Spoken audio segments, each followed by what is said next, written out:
हरियाणा में बीजेपी में सीएम पद पर घमासान। खट्टर का नाम आने के बाद दिल्ली में बड़ी लॉबिंग। नाम तय करने के लिए चंडीगढ़ में विधायक दल की बैठक जारी।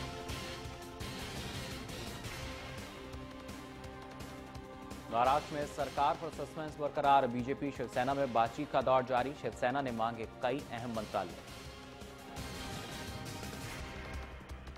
आईबी ने जताई देश में आतंकी हमले की आशंका। मुंबई दिल्ली समेत 10 शहरों में अलर्ट। केंद्रीय राज्य मंत्री राजनाथ सिंह ने जारी की एडवाइजरी।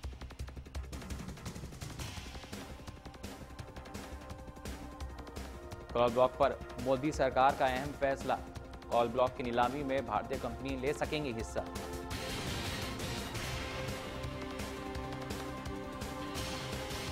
नारनौल के सरकारी स्कूल में विज्ञान प्रदर्शनी का आयोजन। बच्चों ने बनाए एक से एक मॉडल। 400 रुपए का एसी बना आकर्षण का केंद्र।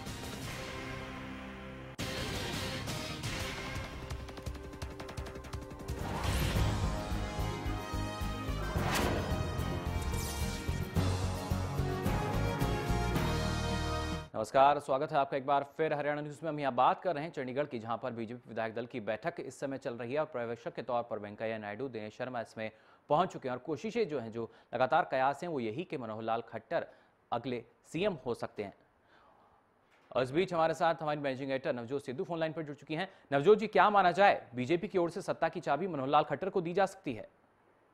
खबरें हमारे पास इसी तरह की आ रही हैं कि मनोहर लाल खट्टर के सर पर ही सजेगा ताज और मनोहर लाल खट्टर ही होंगे अगले मुख्यमंत्री। बीजेपी की कमान, प्रदेश की जो कमान है, वो मनोहर लाल खट्टर के हाथ में आने वाली है। इस तरह की खबरें हमारे पास आ रही हैं। हालांकि मनोहर लाल खट्टर का विरोध भी हो रहा है, कुछ लोग विरोध भी कर रहे हैं, लेकिन उसके बावजूद ऐसी खबरें हमारे पास हैं कि उनके नाम पर जो सहमति है वो बन चुकी है।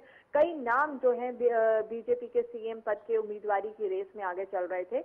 अगर हम बात करें कैप्टन अभिमन्यु की, तो उनका नाम भी काफी आगे था। फिर राव इंद्रजीत भी अपनी ताल ठोक रहे थे। रामविलास शर्मा भी अपना जो है वो दावा ठोक रहे थे। लेकिन उसके बावजूद जो एक नाम पर सहमति बनती हुई दिखाई दे रही है, वो मनोहर लाल खट्टर के नाम पर सहमति बनती हुई दिखाई दे रही है। जी। इस तरह की बातें भी हो रही थी कि कोई जाट कैंडिडेट ही उतारना चाहिए।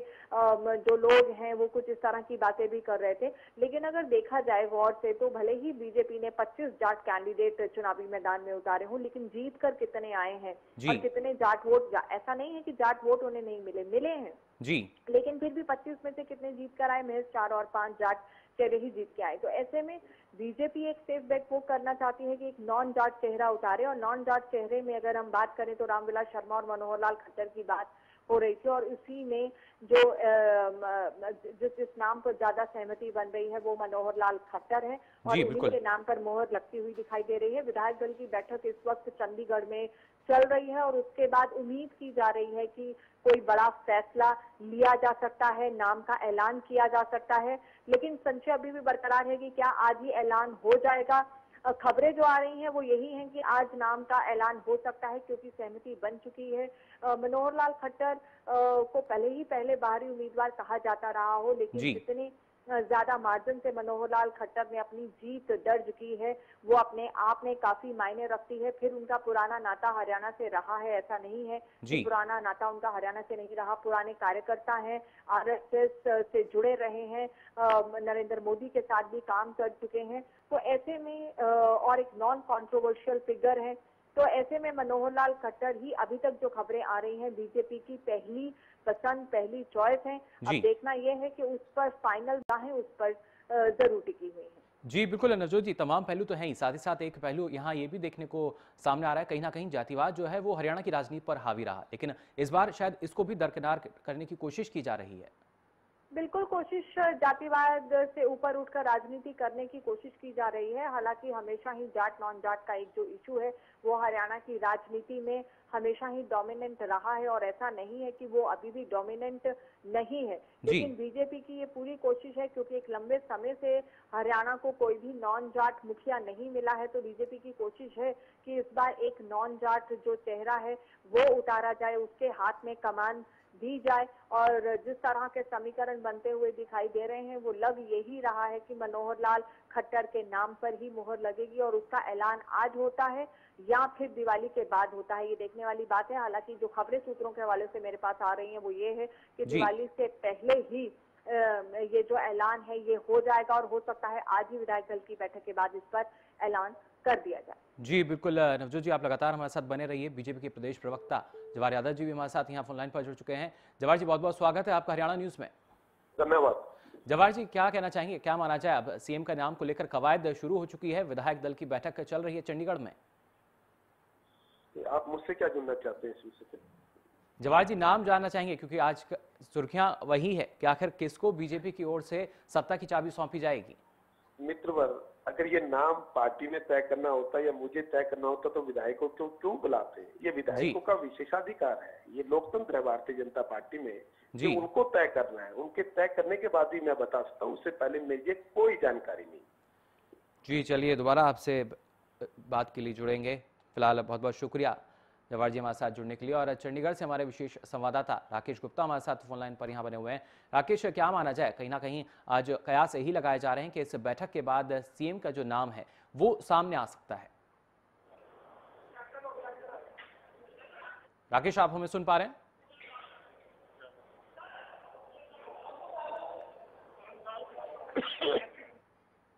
तो आपको बता दें, चंडीगढ़ में बीजेपी विधायक दल की जो बैठक है वो चल रही है और माना यही जा रहा है कि आज सीएम के नाम का ऐलान हो सकता है इस बैठक के बाद। एक बार फिर कोशिश करते हैं हमारे विशेष संवाददाता राकेश गुप्ता से बातचीत करने की। राकेश, क्या माना जाए, आज इस बैठक के बाद क्या सीएम का नाम वाकई सामने आ सकता है? मुकुल, मैं ताजा अपडेट दे दूं जी कि लगभग जो है मनोहर लाल खट्टर के नाम पर मुहर लगी है। अभी उनके कुछ समर्थक बैठक के बाहर थे और नारेबाजी भी उनके जिंदाबाद के समर्थन में लगा रहे थे। 45-50 मिनट हो चुके हैं बैठक शुरू हुए और जो भी नेता चुना जाएगा, जो भी लीडर चुना जाएगा, उसके नाम की अनाउंसमेंट जो है आज होगी। इस बात के संकेत कैलाश विजयवर्गीय और दिनेश शर्मा साफ तौर पर मीडिया को बैठक से पहले बताकर गए हैं, कहकर गए हैं कि आज नेता का चुनाव कर लिया जाएगा और इस बैठक के बाद हल्की सी मीडिया ब्रीफिंग होगी और राजभवन में विधायक जो हैं भाजपा के मिलने जाएंगे। तो ये मानकर चले कि नेता की जो है घोषणा आज कर दी जाएगी। जी बिल्कुल। तो राकेश, कहा जा सकता है कहीं ना कहीं औपचारिक रूप से आज शाम तक जो नाम है सामने आ जाएगा?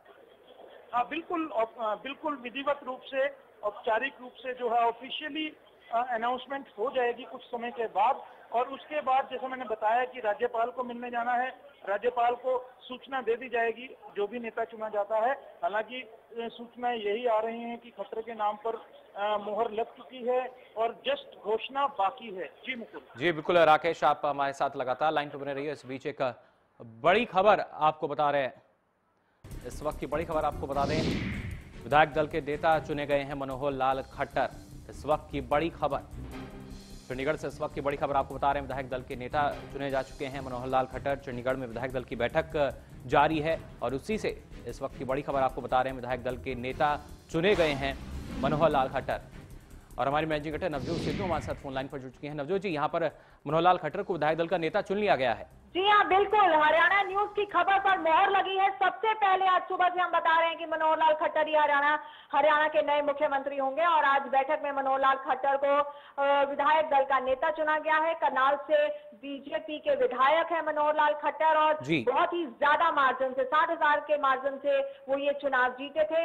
आरएसएस से उनके पुराने ताल्लुक हैं और नरेंद्र मोदी के भी करीबी हैं। मनोहर लाल खट्टर ही हरियाणा के सीएम होंगे और ये एक पंजाबी चेहरा है, नॉन जाट चेहरे पर दाव लगाया है बीजेपी ने। जो बात पहले दिन से हम कह रहे हैं उसी बात पर मोहर लगी है। मनोहर लाल खट्टर ही हरियाणा के सीएम होंगे। हरियाणा न्यूज ने सबसे पहले ये खबर बताई थी। हमने सबसे पहले ये बताया था कि किसी नॉन जाट को ही जो है बीजेपी इस मैदान में उतारेगी, उसी को हरियाणा की जो है कमान दी जाएगी। मनोहर लाल खट्टर के सर पर ही ताज सजा है और मनोहर लाल खट्टर ही हरियाणा के अब अगले सीएम हैं। बिल्कुल नवजोत जी, दर्शकों के बाद फिर हम यहाँ बता दें कि हरियाणा न्यूज सबसे पहले आपको एक खबर बता रहा है कि अगले सीएम मनोहर लाल खट्टर होंगे। लेकिन नवजोत जी, देखा जाए जब बतौर प्रत्याशी करनाल सीट पर उतारा गया था, विरोध उनका हुआ था, लेकिन अब जिस तरह के हालात हैं, क्या माना जाए, क्या अब निर्विरोध रूप से वो देखिए सीएम बन ये पाएंगे? बहुत नॉर्मल सी बातें हैं कि जी थोड़ा बहुत विरोध होता है, ये बहुत नॉर्मल है, इसको हम बहुत बड़े परिप्रेक्ष्य में नहीं देख सकते हैं। जी लेकिन क्योंकि बीजेपी की जो स्ट्रैटेजी बनाते हैं, जो जानते हैं, संगठन में पुराने जुड़े रहे हैं मनोहर जी लाल खट्टर, जिन लोगों ने मनोहर लाल खट्टर की चुनाव लड़ने पर आलोचना की थी, उनके मुंह तो तभी बंद हो गए जब 63,000 की लीड से मनोहर लाल खट्टर जीते, और ये सबसे ज्यादा लीड थी जी पूरे चुनाव में, जो कोई विधायक इतनी ज्यादा लीड से जीता है। तो जाहिर तौर पर अपने आप तभी सभी के मुंह बंद हो गए थे। और 4 दशक से ज्यादा से ये संघ से जुड़े हुए हैं, जी और बिल्कुल 20 साल से बीजेपी में एक्टिव कार्यकर्ता है मनोहर लाल खट्टर। जी नरेंद्र मोदी से उनके एक अच्छे संबंध रहे हैं और जमीनी राजनीति से जुड़े हुए हैं। तो यकीनन ये सारी चीजें मनोहर लाल खट्टर के पक्ष में जाती हैं। प्रचार कमेटी के चेयरमैन भी थे मनोहर लाल खट्टर। जी तो बिल्कुल लोकसभा चुनाव जब हुए थे तब भी उन्होंने बहुत अहम भूमिका निभाई थी, और वाराणसी में भी वो नरेंद्र मोदी की चुनाव प्रचार की जो कमान संभालने के लिए गए थे। तो काफी जमीनी राजनीति से मनोहर लाल खट्टर जुड़े रहे हैं और नरेंद्र मोदी के करीबी भी रहे हैं, आरएसएस संगठन से काफी जुड़े रहे हैं। तो ऐसे में एक नॉन कंट्रोवर्शियल फिगर रहे हैं, क्लीन पाक उनकी जो छवि है वो रही है। वो सारी चीजें बहुत पॉजिटिव तरीके से मनोहर लाल खट्टर के पक्ष में जाती रही हैं, और ऐसे में ये बिल्कुल तय था। सबसे पहले हम बताते रहे, 19 तारीख को जब रिजल्ट आए थे उससे भी पहले हमने बताया था कि ये नाम सबसे आगे चल रहा है। अगर बीजेपी क्लियर मेजॉरिटी में आती है तो मनोहर लाल खट्टर ही एक सेफ बेट होंगे जिस पर दांव खेलेगी बीजेपी, और उन्हीं के सर पर ताज सजेगा। और वही बात सच हुई है, और हमारी खबर पर मोहर लगी है। मनोहर लाल खट्टर के सर पर ताज सजा है, और उन्हीं को ये जो है हरियाणा प्रदेश की जो कमान है वो दी गई है। पंजाबी चेहरा बीजेपी ने उतारा है, नॉन जाट चेहरा उतारा है, ये एक बहुत बड़ी बात है। हरियाणा के इतिहास में बहुत समय बाद अब एक नॉन जाट मुखिया हरियाणा प्रदेश को मिला है। यानी पूरे के पूरे जो राजनीतिक समीकरण है हरियाणा के इस चुनाव के बाद बिल्कुल बदल गए हैं। केसरिया रंग में तो हरियाणा पहले से ही रंग चुका है, 47 कमल खिल चुके हैं हरियाणा में, और अब एक नॉन जाट चेहरा भी मुखिया के रूप में हरियाणा को मिला है। बहुत ही बदले हुए समीकरण। नवजोत जी, क्या माना जाए, नॉन जाट चेहरे के जरिए एक मैसेज भी कन्वे किया जा रहा है यहाँ जनता तक? मैसेज तो उन्होंने चुनाव के दौरान ही क्लियर कर दिया था कि वो जात पात की राजनीति से ऊपर उठकर बीजेपी राजनीति करना चाहती है। जहां उन्होंने 25 जाट कैंडिडेट उम्मीदवार उतारे, वही उन्होंने नॉन जाट जो है वोट बैंक उसको भी अच्छे से कंसोलिडेट करने की कोशिश की। तो यानी ये बिल्कुल बैलेंस करके बीजेपी ने अपनी स्ट्रैटेजी को आगे चला है। और आप देखिएगा कि जो बाकी के कैबिनेट मिनिस्टर बनाए जाएंगे उसमें किसी ना अच्छे कैप्टन अभिमन्यु को और ये जो जाट चेहरे हैं उनको एक अच्छी पोजीशन दी जाएगी, जिससे कि जो पावर बैलेंस की बात है वो बहुत अच्छे से हो जाए। जी बिल्कुल, जाहिर तौर पर मजबूती इन तमाम जो नेता हैं इनसे मिल सकेगी संगठन को भी। बहरहाल हमारे साथ नवजोत जी जुड़ी हुई थी। आपको बता दें इस वक्त की बड़ी खबर आपको बता रहे हैं, कहीं ना कहीं हरियाणा न्यूज़ की खबर पर मोहर लग चुकी है, और हमारे विशेष संवाददाता चंडीगढ़ से राकेश गुप्ता हमारे साथ फोन लाइन पर जुड़ चुके हैं। राकेश, ये लगभग अब निश्चित हो गया है कि मनोहर लाल खट्टर ही अगले मुख्यमंत्री होंगे प्रदेश के। राकेश, आप हमें सुन पा रहे हैं?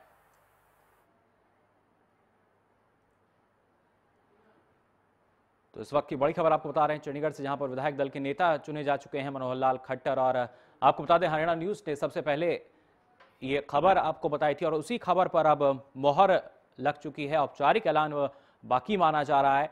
मनोहर लाल खट्टर करनाल से विधायक के तौर पर 63,773 वोटों के अंतर से जीतकर आए थे, और लगभग 20 साल से एक सक्रिय राजनीति में है। हालांकि पहले ये भी कहा जा रहा था कि मोदी की पहली पसंद है, विश्वास पात्र है, लेकिन तमाम पहलू जो हैं वो यहाँ पर सामने हम आपको लगातार बता रहे हैं। और साथ ही साथ एक पहलू ये भी कि जातिवाद जो हावी रहता था हरियाणा की राजनीति पर, मुख्यमंत्री पद पर, उसको भी इस बार दरकिनार करने की कोशिश की गई है। जनता जनार्दन तक एक संदेश देने की कोशिश यहाँ की गई है मनोहर लाल खट्टर के जरिए। साथ ही साथ अगर बात की जाए मनोहर लाल खट्टर की, तो आपको बता दें चुनाव से पहले ही हरियाणा न्यूज़ ने आपको बताया था तमाम वो लोग जो इस फहरिस्त में थे, लेकिन कहीं ना कहीं मनोहर लाल खट्टर सबसे आगे चल रहे थे, और अब इस नाम पर मोहर लग चुकी है। आपको बता दें मनोहर लाल खट्टर को विधायक दल का नेता चुना जा चुका है। हरियाणा की राजनीति में पिछले 20 साल से सक्रिय हैं मनोहर लाल खट्टर। संघ के प्रचारक के तौर पर भी जाने जाते रहे हैं। साथ ही साथ अगर बात की जाए, मोदी की पहली पसंद भी रहे हैं और लोकसभा चुनाव की बात की जाए तो उस दौरान चुनाव प्रचार समिति के अध्यक्ष भी रहे हैं। तो एक जो भूमिका जो है काफ़ी अहम भूमिका निभा चुके हैं। हालांकि किसी मंत्री पद पर नहीं आए, सामने नहीं आए, लेकिन कहीं ना कहीं एक मजबूती लगातार देते आए हैं बीजेपी को। और इस बीच हमारे साथ प्रोफेसर अनंतराम राजनीतिक विशेषज्ञ हैं, वो जुड़ चुके हैं। अनंतराम जी, बहुत बहुत स्वागत है आपका हरियाणा न्यूज में। धन्यवाद। अनंतराम जी, क्या कहना चाहेंगे? अब यहाँ पर मनोहर खट्टर को बीजेपी विधायक दल का नेता चुन लिया गया, अगले मुख्यमंत्री वही होंगे। हाँ, अभी औपचारिक घोषणा नहीं हुई है जी, लेकिन मीटिंग हो रही है, लेकिन उनके सहमति बन गई उनके नाम पर, इसमें दो राय नहीं। और वही हरियाणा के नए मुख्यमंत्री होंगे जी। तो ऐसा लगता है कि इस बात को ध्यान में रखा गया है कि अपना मोदी जी की चॉइस ये है, क्योंकि आरएसएस से पुराने जुड़े हुए नेता हैं ये जी। और ये भी उनकी की बात बताऊं, उनकी तरह कुआरे हैं ये भी। अच्छा जी। मोदी जी की तरह करनाल से जीते हैं, 63,000 के मार्जिन से जीते थे। वैसे पंजाबी समुदाय से आते हैं और पंजाबी समुदाय का भी हरियाणा में एक बड़ा वर्ग है। तो जी बिल्कुल। प्रोफेसर साहब, आपको यहाँ रोकना चाहूंगा। रेणु भाटिया जी हमारे साथ जुड़ चुकी हैं, बीजेपी नेता। रेणु जी, बहुत बहुत स्वागत है आपका हरियाणा न्यूज में। जी शुक्रिया। रेणु जी, यहाँ पर अब सीएम के तौर पर मनोहर खट्टर को चुना जा चुका है। औपचारिक ऐलान हालांकि अभी माना जा रहा है कि बाकी है, क्या कहना चाहेंगी? देखिए, ये बहुत ही एक अच्छा विषय है और बहुत ही खुशी का विषय है कि हरियाणा जैसे प्रदेश को एक ऐसा मुख्यमंत्री मिला जो एक बिल्कुल निष्पक्ष भावनाओं वाला, समाज से जुड़ा हुआ और स्वच्छ छवि का है। सबसे मुख्य बात यह है कि जी बिल्कुल। रेणु जी, आपको रोकना चाहेंगे, एक और बड़ी खबर आ रही है, दर्शकों को बता दें इस वक्त की बड़ी खबर आपको बता रहे हैं। विधायक दल के नेता चुने जा चुके हैं मनोहर खट्टर। जी हाँ, यानी कि प्रदेश के अगले मुख्यमंत्री मनोहर खट्टर। इस वक्त की बड़ी खबर आपको बता रहे हैं चंडीगढ़ से, जहां बीजेपी विधायक दल की बैठक चल रही थी और उसमें विधायक दल के नेता चुने गए मनोहर खट्टर और प्रदेश के अगले मुख्यमंत्री होंगे मनोहर खट्टर। हरियाणा न्यूज सबसे पहले आपको एक खबर बता रहा है और कहीं ना कहीं हरियाणा न्यूज की खबर पर भी मोहर यहां अब लग चुकी है। चलिए अब एक बार फिर रुख करते हैं रेणु भाटिया जी का। रेणु जी, क्या माना जाए, जो कहीं ना कहीं जनता इंतजार कर रही थी और जिन उम्मीदों को लेकर जनता जनार्दन ने बीजेपी के पक्ष में वोट दिया था, वो अब पूरी हो पाएंगी? देखिए, जनता ने बीजेपी पर विश्वास करके वोट दिया है। जनता ने बीजेपी की, नरेंद्र मोदी जी की नीतियों पर विश्वास करके वोट दिया है और वही नीतियां नरेंद्र मोदी जी ने प्रदेश में भी लागू की और प्रदेश में भी अपने ही समान एक स्वच्छ छवि का ऐसा व्यक्ति 2.5 करोड़ जनता को नेतृत्व के लिए दिया है जी, जो जिसके ऊपर कोई कलंक नहीं, कोई दबाव नहीं, ट्रांसपेरेंट व्यक्ति जिसके साथ परिवार की कोई तुलना नहीं की जा सकेगी। नॉर्मली लोग परिवार पर उंगलियां उठाते हैं, यहाँ पर वैसी भी कोई बात नहीं होगी। बिल्कुल एक साफ सुथरी छवि जो है वो बीजेपी ने पेश की है और बहुत ही अच्छे एडमिनिस्ट्रेटर, क्योंकि ये एक प्रचारक रह चुके हैं आरएसएस में और जम्मू कश्मीर जैसे क्षेत्र के उस समय के ये संगठन मंत्री रहे जब वहां पर बहुत बुरा माहौल था। आज से 15-18 वर्ष पूर्व वहां पर बहुत एक बुरे माहौल में जम्मू कश्मीर चल रहा था। उस समय इन्होंने जेएंडके को कंट्रोल किया। तो ऐसे व्यक्तित्व का हरियाणा का मुख्यमंत्री होना हरियाणा की जनता के लिए बहुत ही शुभ है और मुबारक है। और साथ के साथ पंजाबी बिरादरी को जो मान सम्मान नरेंद्र मोदी जी ने इनको मुख्यमंत्री बनाकर दिया, ये एक बहुत बड़ी बात हो जाती है।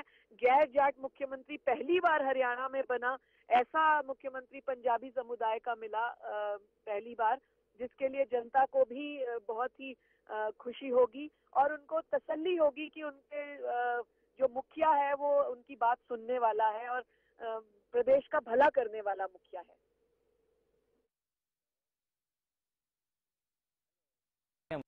बने हुए हैं अंतराम जी, किस नजरिए से देख रहे हैं यहाँ पर मनोहर खट्टर जो हैं प्रदेश के अगले मुख्यमंत्री हैं, बन चुके हैं, तमाम चुनौतियां होंगी और कहीं ना कहीं उम्मीदें बहुत होंगी। अभी नेता पद का चुनाव हुआ, मुख्यमंत्री बनने में अभी औपचारिकताएं बाकी हैं जी। तो बाकी ये है कि जो मैं नया पक्ष इसमें जोड़ूंगा कि उत्तरी हरियाणा के जिले पंचकुला से करके और पानीपत तक, आज तक इस इलाके का जो करनाल, कुरुक्षेत्र, अम्बाला, कैथल, यमुनानगर, जगाधरी और पानीपत तक कभी जो एरिया का था, कभी कोई मुख्यमंत्री के पद पर जाने का अवसर नहीं मिला। तो पहली बार जब से हरियाणा बना है 1966 से लेके अब तक ये पहली बार हुआ है कि इस इलाके को प्रतिनिधित्व मिला है और हरियाणा का नेतृत्व करने का उसको अवसर मिला है। बिल्कुल अनंतराम जी, लेकिन साथ साथ कई और ऐसे पहलू हैं जो इस बार पहली बार देखने को मिल रहे हैं। अगर जातिगत यहाँ बात करें, जातिवाद जो है हरियाणा पर काफी हावी रहा है, खासतौर से मुख्यमंत्री पद पर भी, लेकिन अब उसको भी दरकिनार कर दिया गया है। हमारे पंजाबी भाई हैं, उनको पहली बार प्रतिनिधित्व करने का ही नहीं बल्कि नेतृत्व करने का अवसर मिला है जी। और नेतृत्व उनको दिया गया है। और जहाँ तक ये बात है कि भाई उन्होंने ये सिद्ध की है, प्रशासकीय अनुभव तो इनका नहीं है खैर, लेकिन हाँ संगठन का और संगठनात्मक आरएसएस से जुड़े रहे हैं प्रचारक के रूप में मोदी जी की बात वो जरूर रहा है। और ये आयु भी बहुत ज्यादा नहीं है, 60 साल की आयु है इनकी सारी जी। तो इसलिए ये तो ठीक है कि संगठनात्मक कार्य करने का अनुभव प्राप्त है, लेकिन ये मैंने पहली बार बने। जी बिल्कुल अनंतराम जी, लगातार आप हमारे साथ जुड़े रहिए। रेणु भाटिया जी भी जुड़ी हुई हैं। रेणु जी, क्या माना जाए, संगठन को एक नई मजबूती दे पाएंगे? साथ ही साथ जिस तरीके से बीजेपी में फटाव की खबरें भी आई थी चुनाव के दौरान, चुनाव से पहले, अब वो जो तमाम चीजें हैं उनको एकजुटता लाने की कोशिश की जाएगी, मजबूती देने की कोशिश की जाएगी? देखिए, जब ये एक नेचुरल फिनोमिना है, जी। जब आपको कोई मुखिया बिल्कुल साफ छवि का मिल जाता है या कोई स्ट्रिक्ट एडमिनिस्ट्रेटर होता है, नॉर्मली आप देखें किसी क्षेत्र में कोई सख्त आईएएस अफसर जब आता है, नीचे की टीम अपने आप मुस्तैद हो जाती है जी। और वही चीज हरियाणा में अब होने वाली है। भारतीय जनता पार्टी का हर सिपाही तो मुस्तैद था राज्य की सेवा के लिए, परंतु अब पूरी एडमिनिस्ट्रेशन भी हिल जाएगी ऐसा मुखिया देख के, जो इतने क्लियर विजन से काम करेंगे, सबको सम्मान दृष्टि से देख के काम करेंगे, हर क्षेत्र को बराबर विकास की दृष्टि से वो आगे बढ़ाएंगे। तो ये एक बहुत बड़ी बात है हरियाणा की जनता के लिए, बड़ी मुबारक बात है हरियाणा की जनता के लिए। जो एक गिला शिकवा बिरादरीवाद का हुआ करता था, जो एक गिला शिकवा क्षेत्रवाद में तरक्की का विकास का हुआ करता था, वो अब बिल्कुल खत्म हो गया, क्योंकि निष्पक्ष रूप से यहाँ पर विकास होगा। और आप ये देखें, सोनीपत से लेकर पंचकुला तक जो जीटी रोड की क्लियर बेल्ट है, इसमें सारा ऐसा नेतृत्व भारतीय जनता पार्टी का आया है जो बिल्कुल जेन्युइन, जिनके ऊपर कोई दाग नहीं, उनकी छवि क्लियर और काम करने वाला नेतृत्व है। तो ऐसे लोगों के लिए भी, क्षेत्रों के लिए भी लोगों को बहुत फायदा हो गया और हरियाणा की जनता जो है इस चीज का बहुत लाभ उठा पाएगी अपने अपने क्षेत्रों में काम करने के लिए। बिल्कुल रेणु जी, लेकिन उम्मीदें जो हैं जनता की, उन पर खरा उतर पाना एक बड़ी चुनौती होगा। नहीं, कोई भी बड़ी चुनौती नहीं है। मनोहर लाल खट्टर जी बहुत जनता की सेवा में जनता के हित में काम करने वाले नेताओं में से बहुत सक्षम और पुराने नेता हैं। भले ही वो आरएसएस के माध्यम से हैं, परंतु उनको ये मालूम है, जनता की नब्ज उनको मालूम है कि काम कैसे किया जाता है और जनता का भला किस तरह से सोचा जाता है। तो इसमें उनके लिए कोई चुनौतियां नहीं होंगी, बल्कि काम करना और आसान हो गया। मुझे लगता है कि जो विजन, जो मंशा भारतीय जनता पार्टी के लोगों की नरेंद्र मोदी जी के नेतृत्व में राज्य के लिए थी, वो अब बिल्कुल सीधे सीधे पूरी होगी। जी बिल्कुल। अनंतराम जी, विजन की यहाँ अगर बात आती है तो अगले 5 साल जो हैं, किस नजरिए से आप देख पा रहे हैं? यहाँ पर अगर खट्टर साहब के हाथ में अब सत्ता की चाबी है, कितना विकास होगा, कितना बदलाव देख सकते हैं? देखिए, जो मोदी जी के सपने हैं, मोदी जी ने जो विश्वास हरियाणा के मतदाताओं को दिलाया है, अब उस उत्तरदायित्व को निभाने का वक्त आ गया है। मतदाताओं ने तो अपना उत्तरदायित्व पूरा कर दिया, बहुमत देके, स्पष्ट बहुमत देके भारतीय जनता पार्टी को सत्ता में लाने का जो अपना उत्तरदायित्व था, मतदाताओं ने भली भांति अपना पूरा कर दिया। लेकिन अब अवसर आया है कि जो मोदी जी ने हरियाणा के मतदाताओं से जो वायदे किए थे, उसका निभाने का अवसर है। उस उत्तरदायित्व में अभी देखने बहुत जल्दी होगी, जैसा रेणु जी कह रहे थे, बहुत जल्दी है। मैं ऐसा सर्टिफिकेट देना, अभी समय है कि वो उत्तरदायित्व कितना भली बात ये पूरा कर पाते हैं और किस प्रकार प्रदेश को विकास की ओर ले जाते हैं, किस प्रकार एक प्रकार से रोजगार की समस्या का हल करते हैं, किस प्रकार गरीब पिछड़े हुए का हित साधते हैं, ये अभी देखना बाकी है। अभी इसी पर निर्णय सुना देना ये बहुत जल्दी होगी। बिल्कुल, निर्णय काफ़ी जल्दी होगा। लेकिन प्रोफेसर साहब अगर देखें कहीं ना कहीं दिल्ली में प्रधानमंत्री नरेंद्र मोदी रहेंगे, हरियाणा में मनोहर लाल खट्टर, तो एक कोशिश भी यही रहेगी जो तालमेल पहले से बना आया है उसके जरिए विकास किया जा सके, बदलाव लाया जा सके। जी, ये प्लस पॉइंट इनके लिए अवश्य है कि इनको केंद्र का पूरा सहयोग मिलेगा और मार्गदर्शन, सहयोग और मार्गदर्शन दोनों मिलेंगे, इसमें कोई दो राय नहीं है। लेकिन अभी एक सर्टिफिकेट दे देना कि ये क्या होंगे, अब ये देखने का विषय है। और मतलब हर ढंग से अगर मतलब किसी भी पक्ष से देखें तो अभी से सर्टिफिकेट इसको देना तो ये ठीक है, कि ये प्लस पॉइंट है कि केंद्र का पूरा सहयोग और नेतृत्व और मार्गदर्शन मिलेगा तो और जो इसमें सहायता करेगा इनको। लेकिन अभी ये देखना बाकी है कि अपने कार्य में कहाँ तक सफल होते हैं। जी बिल्कुल, ये देखना जाहिर सी बात है। रेणु जी हमारे साथ लगातार बनी हुई है। रेणु जी, अगर देखा जाए जो कहीं ना कहीं जब बतौर उम्मीदवार उन्हें करनाल में उतारा गया था, काफी विरोध का सामना करना पड़ा था, लेकिन अब अगर मुख्यमंत्री बनने जा रहे हैं, वो शपथ वगैरह लेंगे, औपचारिक तौर पर ऐलान अभी बाकी है, क्या माना जाए, क्या अब जो विरोध है वो नहीं होगा?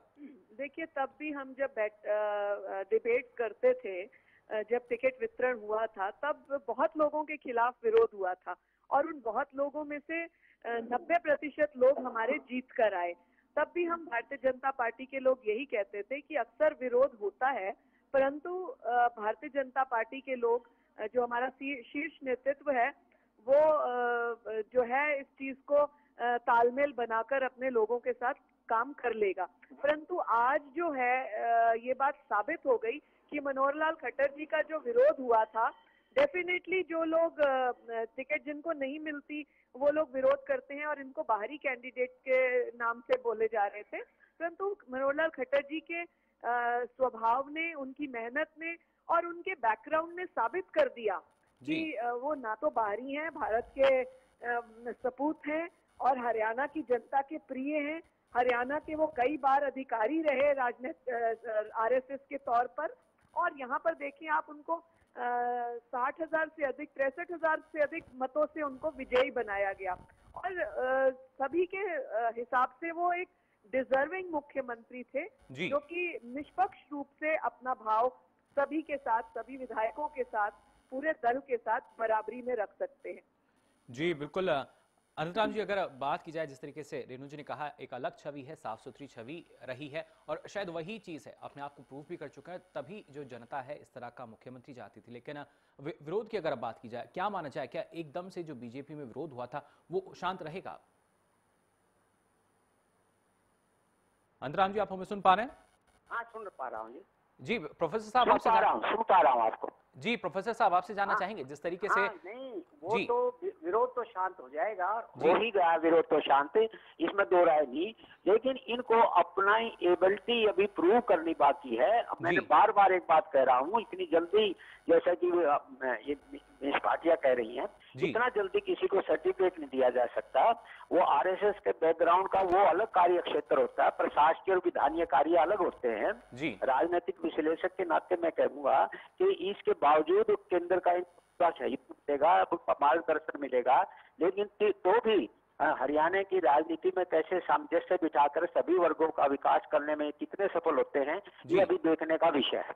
जी, और कहीं ना कहीं अनंतराम जी, कहा जा सकता है जो असल परीक्षा है वो मुख्यमंत्री पद की शपथ लेने के बाद शुरू होगी। बाकी है जी, अभी इनका आरंभ हुआ और अभी जिस ग्रहण करते उस दिन से ही उनका उत्तरदायित्व शुरू हो जाएगा और पहली अक्षमता ये देखी जाएंगे कि मंत्रिमंडल के निर्माण में किस प्रकार से सभी वर्गों को साथ लेकर ये चलते हैं। बिल्कुल अनंतराम जी, मंत्रिमंडल की आपने यहाँ बात की, और भी जो ऐसे चेहरे थे जो कहीं ना कहीं सीएम पद की फेरिस्त में शामिल थे, क्या उनको मंत्रिमंडल में एक अहम जगह दी जाएगी? वो पीछे हरियाणा से आते हैं और वो अपने दल के नेता भी रहे हैं पिछली बार। और इसके अलावा ओपी धनखड़ थे और इसके अलावा इंद्रजीत सिंह थे, इसके अलावा दूसरे कई लोग थे, रामविलास शर्मा थे और थे। लेकिन इन पर विश्वास जो पार्टी ने दिया है, अभी उस विश्वास को मैं बार बार एक बात कह रहा हूँ, उस विश्वास को इन्होंने सिद्ध करना है, अपनी अक्षमता को सिद्ध करना है, साथ में ये अपनी प्रशासकीय अक्षमता को, विधानीय अक्षमता को ये देखना अभी बाकी है, ये भविष्य के गर्भ में है अभी। जी बिल्कुल अनंतराम जी, लेकिन जो बाकी नेता हैं जो कहीं ना कहीं इस फेहरिस्त में शामिल थे, क्या माना जाए मंत्रिमंडल में उन्हें भी एक अहम जगह दी जाएगी? हाँ, बिल्कुल अहम जगह मिलेगी। आपने बहुत ठीक बात कही। उनको निश्चित रूप से इन लोगों को ये बात ध्यान में रखते हुए कि क्षेत्रीय संतुलन बना रहे, इस और जातीय समीकरण भी ठीक बना रहे, इन सब बातों को देखते हुए उनको मंत्रिमंडल उच्च स्थान दिया जाएगा। इस बात से मैं आपकी सहमत हूँ। जी बिल्कुल, इस बीच हमारे साथ चंडीगढ़ से विशेष संवाददाता राकेश गुप्ता जुड़ चुके हैं। राकेश, क्या माना जाए, मनोहर लाल खट्टर को न सिर्फ विधायक दल का नेता चुन लिया गया बल्कि प्रदेश के अगले मुख्यमंत्री बनने जा रहे हैं मनोहर लाल खट्टर। लाल खट्टर का नाम जो है घोषित कर दिया गया है जी। और मेरी अभी बैठक के दौरान जो है वेंकैया नायडू और दिनेश शर्मा की मौजूदगी में खट्टर साहब का नाम जो फाइनल कर दिया है। वे हरियाणा के अगले मुख्यमंत्री होंगे और अभी से कुछ देर बाद वे राज्यपाल से मिलने जा रहे हैं जी। और राज्यपाल को उनके नाम की चिट्ठी जो है पार्टी की ओर से पार्टी सौंपेगी और अभी से कुछ देर बाद ये मुलाकात होने जा रही है। यहाँ यूपी गेस्ट हाउस जहाँ पर हुई है, अपनी चहल पहल है खट्टर के समर्थकों में। इस बात को लेकर काफी उत्साह है क्योंकि वो मुख्यमंत्री पहली दफा बन रहे हैं और वही नहीं भाजपा अपनी सरकार बनाने जा रही है। जी बिल्कुल। जी जी राकेश, दोबारा आपसे अपडेट के लिए जुड़ेंगे। तो आपको बता दें इस वक्त की बड़ी खबर, औपचारिक घोषणा यहां कर दी गई है मनोहर लाल खट्टर के नाम की, यानी मनोहर लाल खट्टर प्रदेश के अगले सीएम होंगे। औपचारिक घोषणा कर दी गई है। वेंकैया नायडू, दिनेश शर्मा पर्यवेक्षक के तौर पर इस बैठक में शामिल थे, जहां पर औपचारिक तौर पर घोषणा अब की जा चुकी है कि प्रदेश के अगले मुख्यमंत्री मनोहर लाल खट्टर होंगे। अंतराम जी, क्या कहना चाहेंगे? औपचारिक घोषणा भी यहां हो चुकी है। अब अनंतराम जी, आप हमें सुन पा रहे हैं? तो फिलहाल अनंतराम जी से हमारा संपर्क नहीं हो पा रहा है। रेणु भाटिया जी लगातार हमारे साथ फोन लाइन पर बनी हुई हैं। रेणु जी, औपचारिक घोषणा भी अब यहां की जा चुकी है मनोहर लाल खट्टर के नाम की। बिल्कुल कर दी गई है जी। और मैं अभी अनंतराम जी की बात को सुन रही थी। मैं उनकी एक बात से सहमत नहीं हूँ जी कि वो कह रहे थे कि अभी तो शुरुआत है, अपने दायित्व पर पूरा खरा उतरेंगे कि नहीं उतरेंगे। जी देखिए, मनोहर लाल खट्टर जी का बैकग्राउंड अगर आप देखें, उसको ध्यान में रखते हुए, उनके पुराना एक्सपीरियंस ध्यान में रखते हुए और 20 वर्षों से वो सक्रिय राजनीति से जुड़े हुए हैं हरियाणा की। जी। यहाँ के संगठन मंत्री भी कई बार रहे हैं, प्रभारी भी कई बार रहे हैं। इन सब चीजों को अगर आप देखें तो वो हरियाणा को, हरियाणा के समाज को और हर बिरादरी को करीबी से समझते हैं। इसलिए वो सबसे सफल मुख्यमंत्रियों में से होंगे। ये आपके सामने आज मैं आपके चैनल के माध्यम से कह रही हूँ और ये बहुत जल्द आपके सामने बात होगी। बिल्कुल रेणु जी, लेकिन एक परीक्षा वो थी जब उन्हें करनाल से बतौर उम्मीदवार उतारा गया था। 63,773 वोटों के अंतर से उन्होंने जीत हासिल की, लेकिन अब क्या माना जाए, एक असल परीक्षा होगी मुख्यमंत्री पद की शपथ लेने के बाद? तो ये आप देखें कि उनको जब करनाल से उतारा गया, उनको काले झंडे दिखाए गए, उनका इतना विरोध हुआ, बावजूद उसके उन्होंने अपनी सक्षमता को साबित करते हुए 63,000 वोट की लीड ली। ये वो कोई छोटी बात नहीं है। और हरियाणा प्रदेश में पूर्ण बहुमत से भारतीय जनता पार्टी का आना और उसका मुखिया चुने जाना अपने आप में एक बहुत ही मुबारक बात है। अपने आप में ही एक बहुत कैलिबर को साबित करने वाली बात है। और आप ये देखिए कि बहुत ही जल्द इनका बहुत सुलझा हुआ मंत्रिमंडल हर बिरादरी को, हर तरह के नेता को, उनकी सक्षमता को ध्यान में रखते हुए बहुत ही जल्द मंत्रिमंडल का भी विस्तार किया जाएगा, जो कि एक पूरी कैबिनेट और मुख्यमंत्री को साथ में लेते हुए बड़े ही सुचारू तरीके से हरियाणा की राजनीति को आगे चलाएंगे। जी बिल्कुल रेणु जी, आप लगातार हमारे साथ बने रहिए। दर्शकों को भी एक बार बड़ी खबर यहां बता रहे हैं, जहां पर औपचारिक रूप से ऐलान किया जा चुका है। जी हां, इस वक्त की बड़ी खबर आपको बता रहे हैं चंडीगढ़ से, जहां पर मनोहर लाल खट्टर के सीएम बनने की औपचारिक घोषणा की जा चुकी है। आपको बता दें चंडीगढ़ में बीजेपी विधायक दल की बैठक चल रही थी। पर्यवेक्षक के तौर पर वेंकैया नायडू, दिनेश शर्मा इस बैठक में मौजूद थे। विधायक दल के नेता चुने गए और प्रदेश के अगले मुख्यमंत्री होंगे मनोहर लाल खट्टर। ये औपचारिक ऐलान किया जा चुका है। आपको बता दें मनोहर लाल खट्टर का बयान भी यहां सामने आया। इस वक्त की बड़ी खबर आपको बता रहे हैं चंडीगढ़ से, जहां पर मनोहर लाल खट्टर का बयान सामने आ चुका है। मनोहर लाल खट्टर का कहना है कि मोदी के बताए रास्ते पर चलूंगा। जी हां, बयान उनका यहां सामने आ चुका है।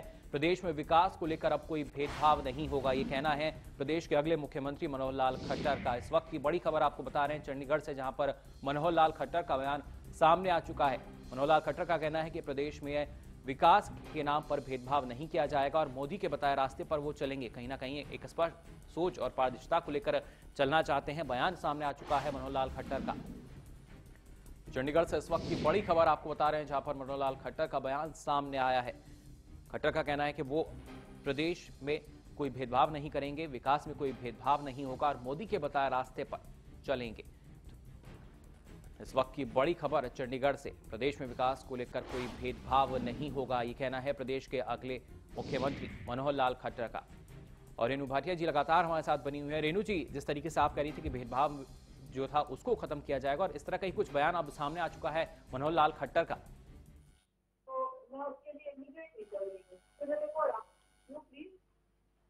रेणु जी, आप हमें सुन पा रही हैं? जी जी रेणु जी, यहाँ पर मनोहर लाल खट्टर का बयान भी सामने आ चुका है। उनका कहना है कि प्रदेश में विकास के नाम पर भेदभाव नहीं किया जाएगा और वो मोदी के बताए रास्ते पर चलेंगे। क्या कहना चाहेंगी?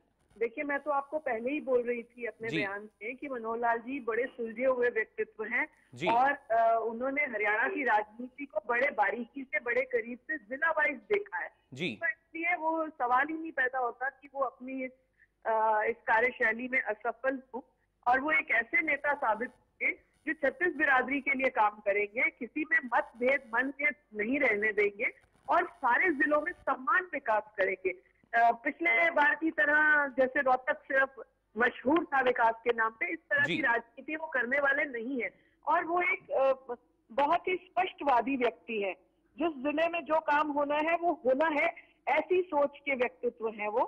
हम लोगों ने उन्हें बड़े करीब से संघ के कार्यक्रम से भी देखा है और अब जैसे अनंत राम जी कह रहे थे कि संघ की शैली अलग होती है, आपने प्रधानमंत्री जी को देखा, वो भी संघ के परिवार से निकल कर आए, एक सुलझे हुए प्रधानमंत्री साबित हुए जिन्होंने विश्व में डंका बजाया। इसी तरह से मनोहर लाल खट्टर जी हरियाणा प्रदेश में पूरा वर्चस्व फैलाने वाले हैं और हरियाणा। बिल्कुल रेणु जी, जो जनता अभी तक त्रस्त थी, कहीं ना कहीं विकास के नाम पर भेदभाव किया गया, तमाम समस्याएं थी, अब जनता में भी एक उम्मीद यहाँ जाग उठी है कि अब भेदभाव नहीं होगा।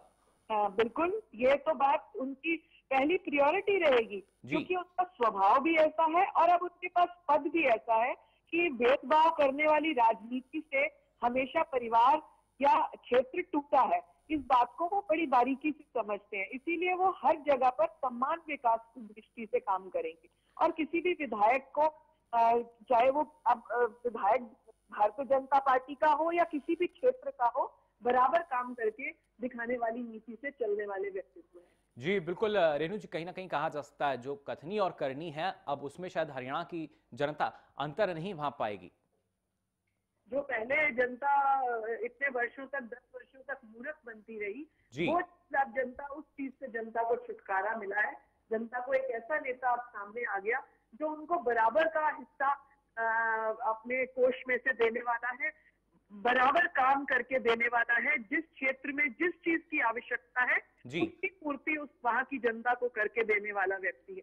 तो ऐसे में मैं तो समझती हूँ कि जितना हर्ष मनोहर लाल खट्टर जी को होगा मुख्यमंत्री बनने का, मुझे लगता है उससे कई गुना अधिक हर्ष हरियाणा प्रदेश की जनता को होना चाहिए कि उनको एक ऐसा सुलझा हुआ मुख्यमंत्री मिला जिसकी कथनी करनी में फर्क नहीं है और जो छत्तीस बिरादरी को साथ लेकर समान विकास के नारे से आगे प्रदेश को बढ़ाएगा। बिल्कुल रेणु जी, समान विकास को लेकर आगे बढ़ेंगे, लेकिन अगर यहाँ देखा जाए जिस तरीके से आपने कहा कि मनोहर लाल खट्टर हरियाणा को सिर्फ ये नहीं, करनाल से उन्होंने जीत हासिल की, करनाल को जानते हैं, जिलेवार वो काफी करीब से हरियाणा को देखते आए हैं, तो शायद कहीं ना कहीं जमीन से जुड़े रहे हैं और कहीं ना कहीं जनता की जो समस्याएं हैं उनसे अच्छे से वाकिफ हैं।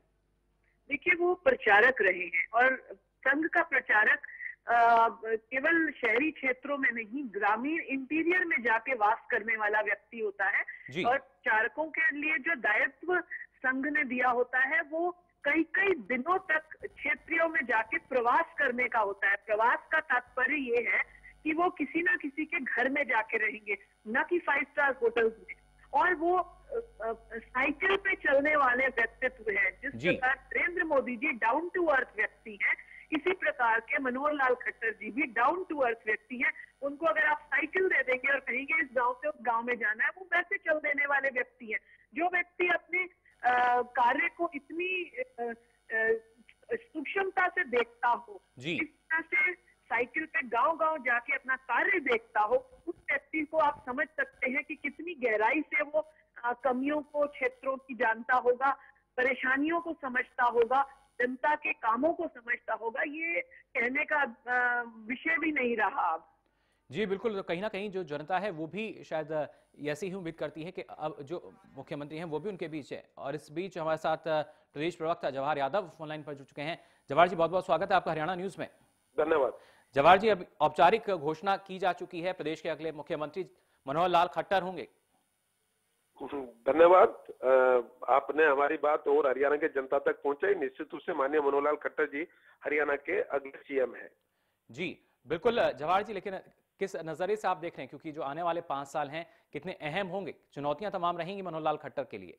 मैं एक पंक्ति में कह सकता हूं कि हरियाणा के 2.5 करोड़ लोगों का जीवन बेहतर हो गया है और ये कह सकता हूं कि हरियाणा के 2.5 करोड़ लोगों के लिए अच्छे दिन आ गए हैं।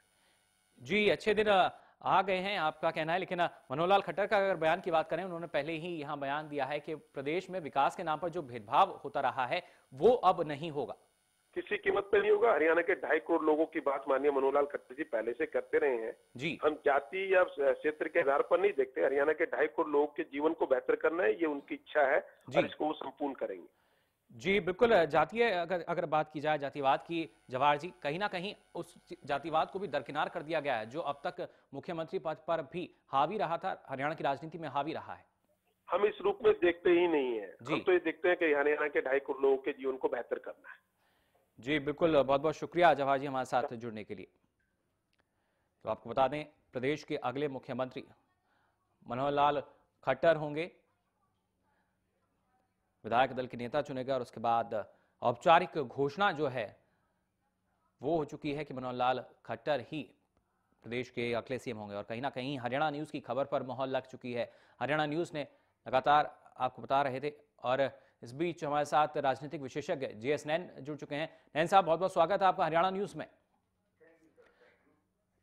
नैन साहब, आपसे जानना चाहेंगे प्रतिक्रिया, क्योंकि अब यहाँ पर प्रदेश के अगले मुख्यमंत्री का नाम साफ हो चुका है, मनोहर लाल खट्टर ही प्रदेश के अगले मुखिया होंगे।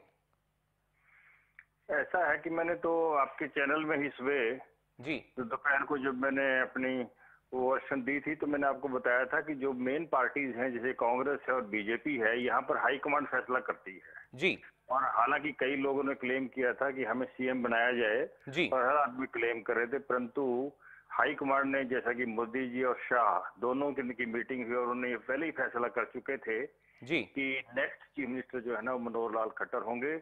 और वो एक फॉर्मेलिटी है। आज 12 बजे मीटिंग हुई चंडीगढ़ में जी, और उस मीटिंग में सर्वसम्मति से प्रस्ताव पास किया गया कि अगले चीफ मिनिस्टर जो है ना वो मनोहर लाल खट्टर होंगे। और इसके बाद उन्होंने कॉन्फ्रेंस और प्रेस कॉन्फ्रेंस के बाद तो जी, अब वो गवर्नर से मिलेंगे।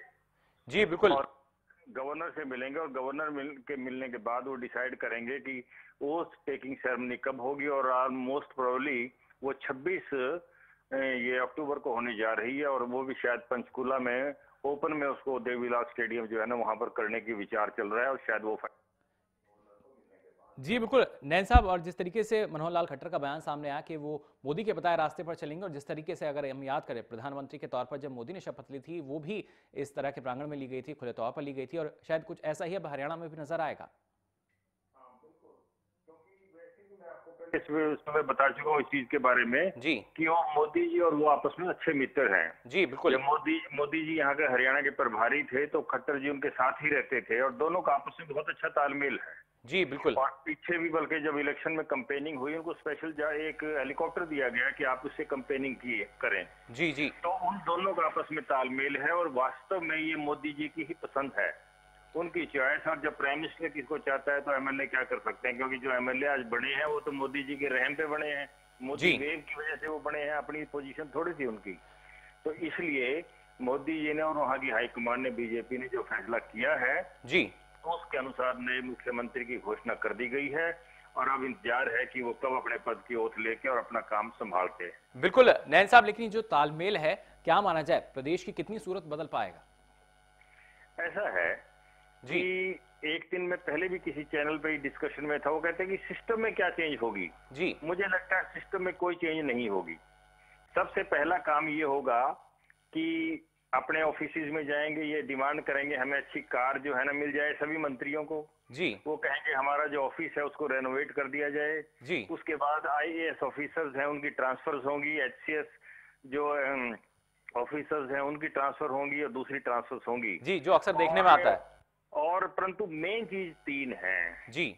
अगर ये सरकार कर पाई जी। एक है करप्शन को खत्म करना, जी बिल्कुल, एक है राइजिंग प्राइसेस को रोकना जी, और तीसरा है जो सारे स्टेट का आपस में एक बैलेंस्ड विकास करना, जी, उसकी तरफ लोगों को करना। क्योंकि आमतौर पर पहले मुख्यमंत्री पर ये इल्जाम लगते रहे हैं और वो सच्चाई भी थी जी, कि उन्होंने केवल एक पर्टिकुलर एरिया को ही डेवलप किया और यही कारण हुआ कि वहां से वो 10 एमएलए जीत गए हैं उनके। जी, तो ये उनके प्रति एक बहुत बड़ी चीज है और एक ईमानदारी से ये काम करें, बिल्कुल जितनी करप्शन है उसको हटाया जाए। जी, और जिस तरीके से पहली सरकार में कई स्कैंडल हुए, कोई सीडी स्कैंडल हुए हैं, उन सब वो ऐसे ना आए, एक साफ सुथरी छवि अगर ये बना पाए तो कर पाएंगे। जी बिल्कुल, मेरा मानना ये है जी, कि आमतौर पर वायदे तो बहुत किए जाते हैं जी, और व्यवस्था में कोई चेंज नहीं होता, थोड़ा बहुत चेंज होता है, व्यवस्था उसी तरीके से चलती रहती है। और दूसरी चीज, एक और इम्पोर्टेंट बात आपको बता रहा हूँ जी, कि मुख्यमंत्री हुड्डा जो है ना, वो जो जाते जाते एक अनाउंसमेंट कर गए थे काफी कि 1 नवंबर से उनको लागू करना है। जी, अब ये उनको कितनी कर पाएंगे कितनी नहीं कर पाएंगे, क्योंकि खजाना पहले खाली करके गए। जी, उन्होंने इतनी अनाउंसमेंट कर दी है और हर आदमी को, हर वर्ग को उन्होंने खुश करने की कोशिश की है और इतनी अनाउंसमेंट कर दी है, इतना खजाने में इनके पैसा ही नहीं है।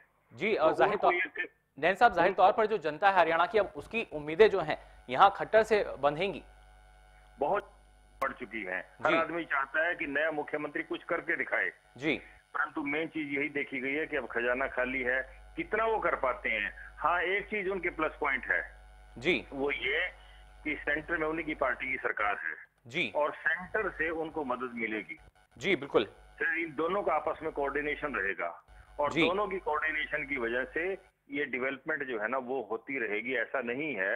और जैसा उनकी छवि बताई गई है कि बड़े ईमानदार आदमी हैं, उनको पार्टी के प्रति पूरी तरह से समर्पित हैं जी, तो उम्मीद करते हैं कि वो कुछ ना कुछ काम कर पाए। परंतु फिर भी उसी बात पर आ रहा हूँ जी, कि व्यवस्था वहीं की वहीं रहेगी, व्यवस्था में, सिस्टम में कोई चेंज नहीं होने वाला। जी बिल्कुल। हमारे साथ रेणु भाटिया जी यहाँ लगातार बनी हुई है। नैन साहब, रेणु जी, क्या माना जाए, जिस तरीके से नैन साहब का कहना है कि जो व्यवस्था है वो वही रहेगी, लेकिन 3 जो बड़ी चुनौतियां हैं वो एक भ्रष्टाचार, उसके बाद महंगाई और जो आरोप लगते हैं भेदभाव के, ये कहीं ना कहीं 3 ऐसी बड़ी चुनौतियां हैं जिनका सामना करना ही पड़ेगा।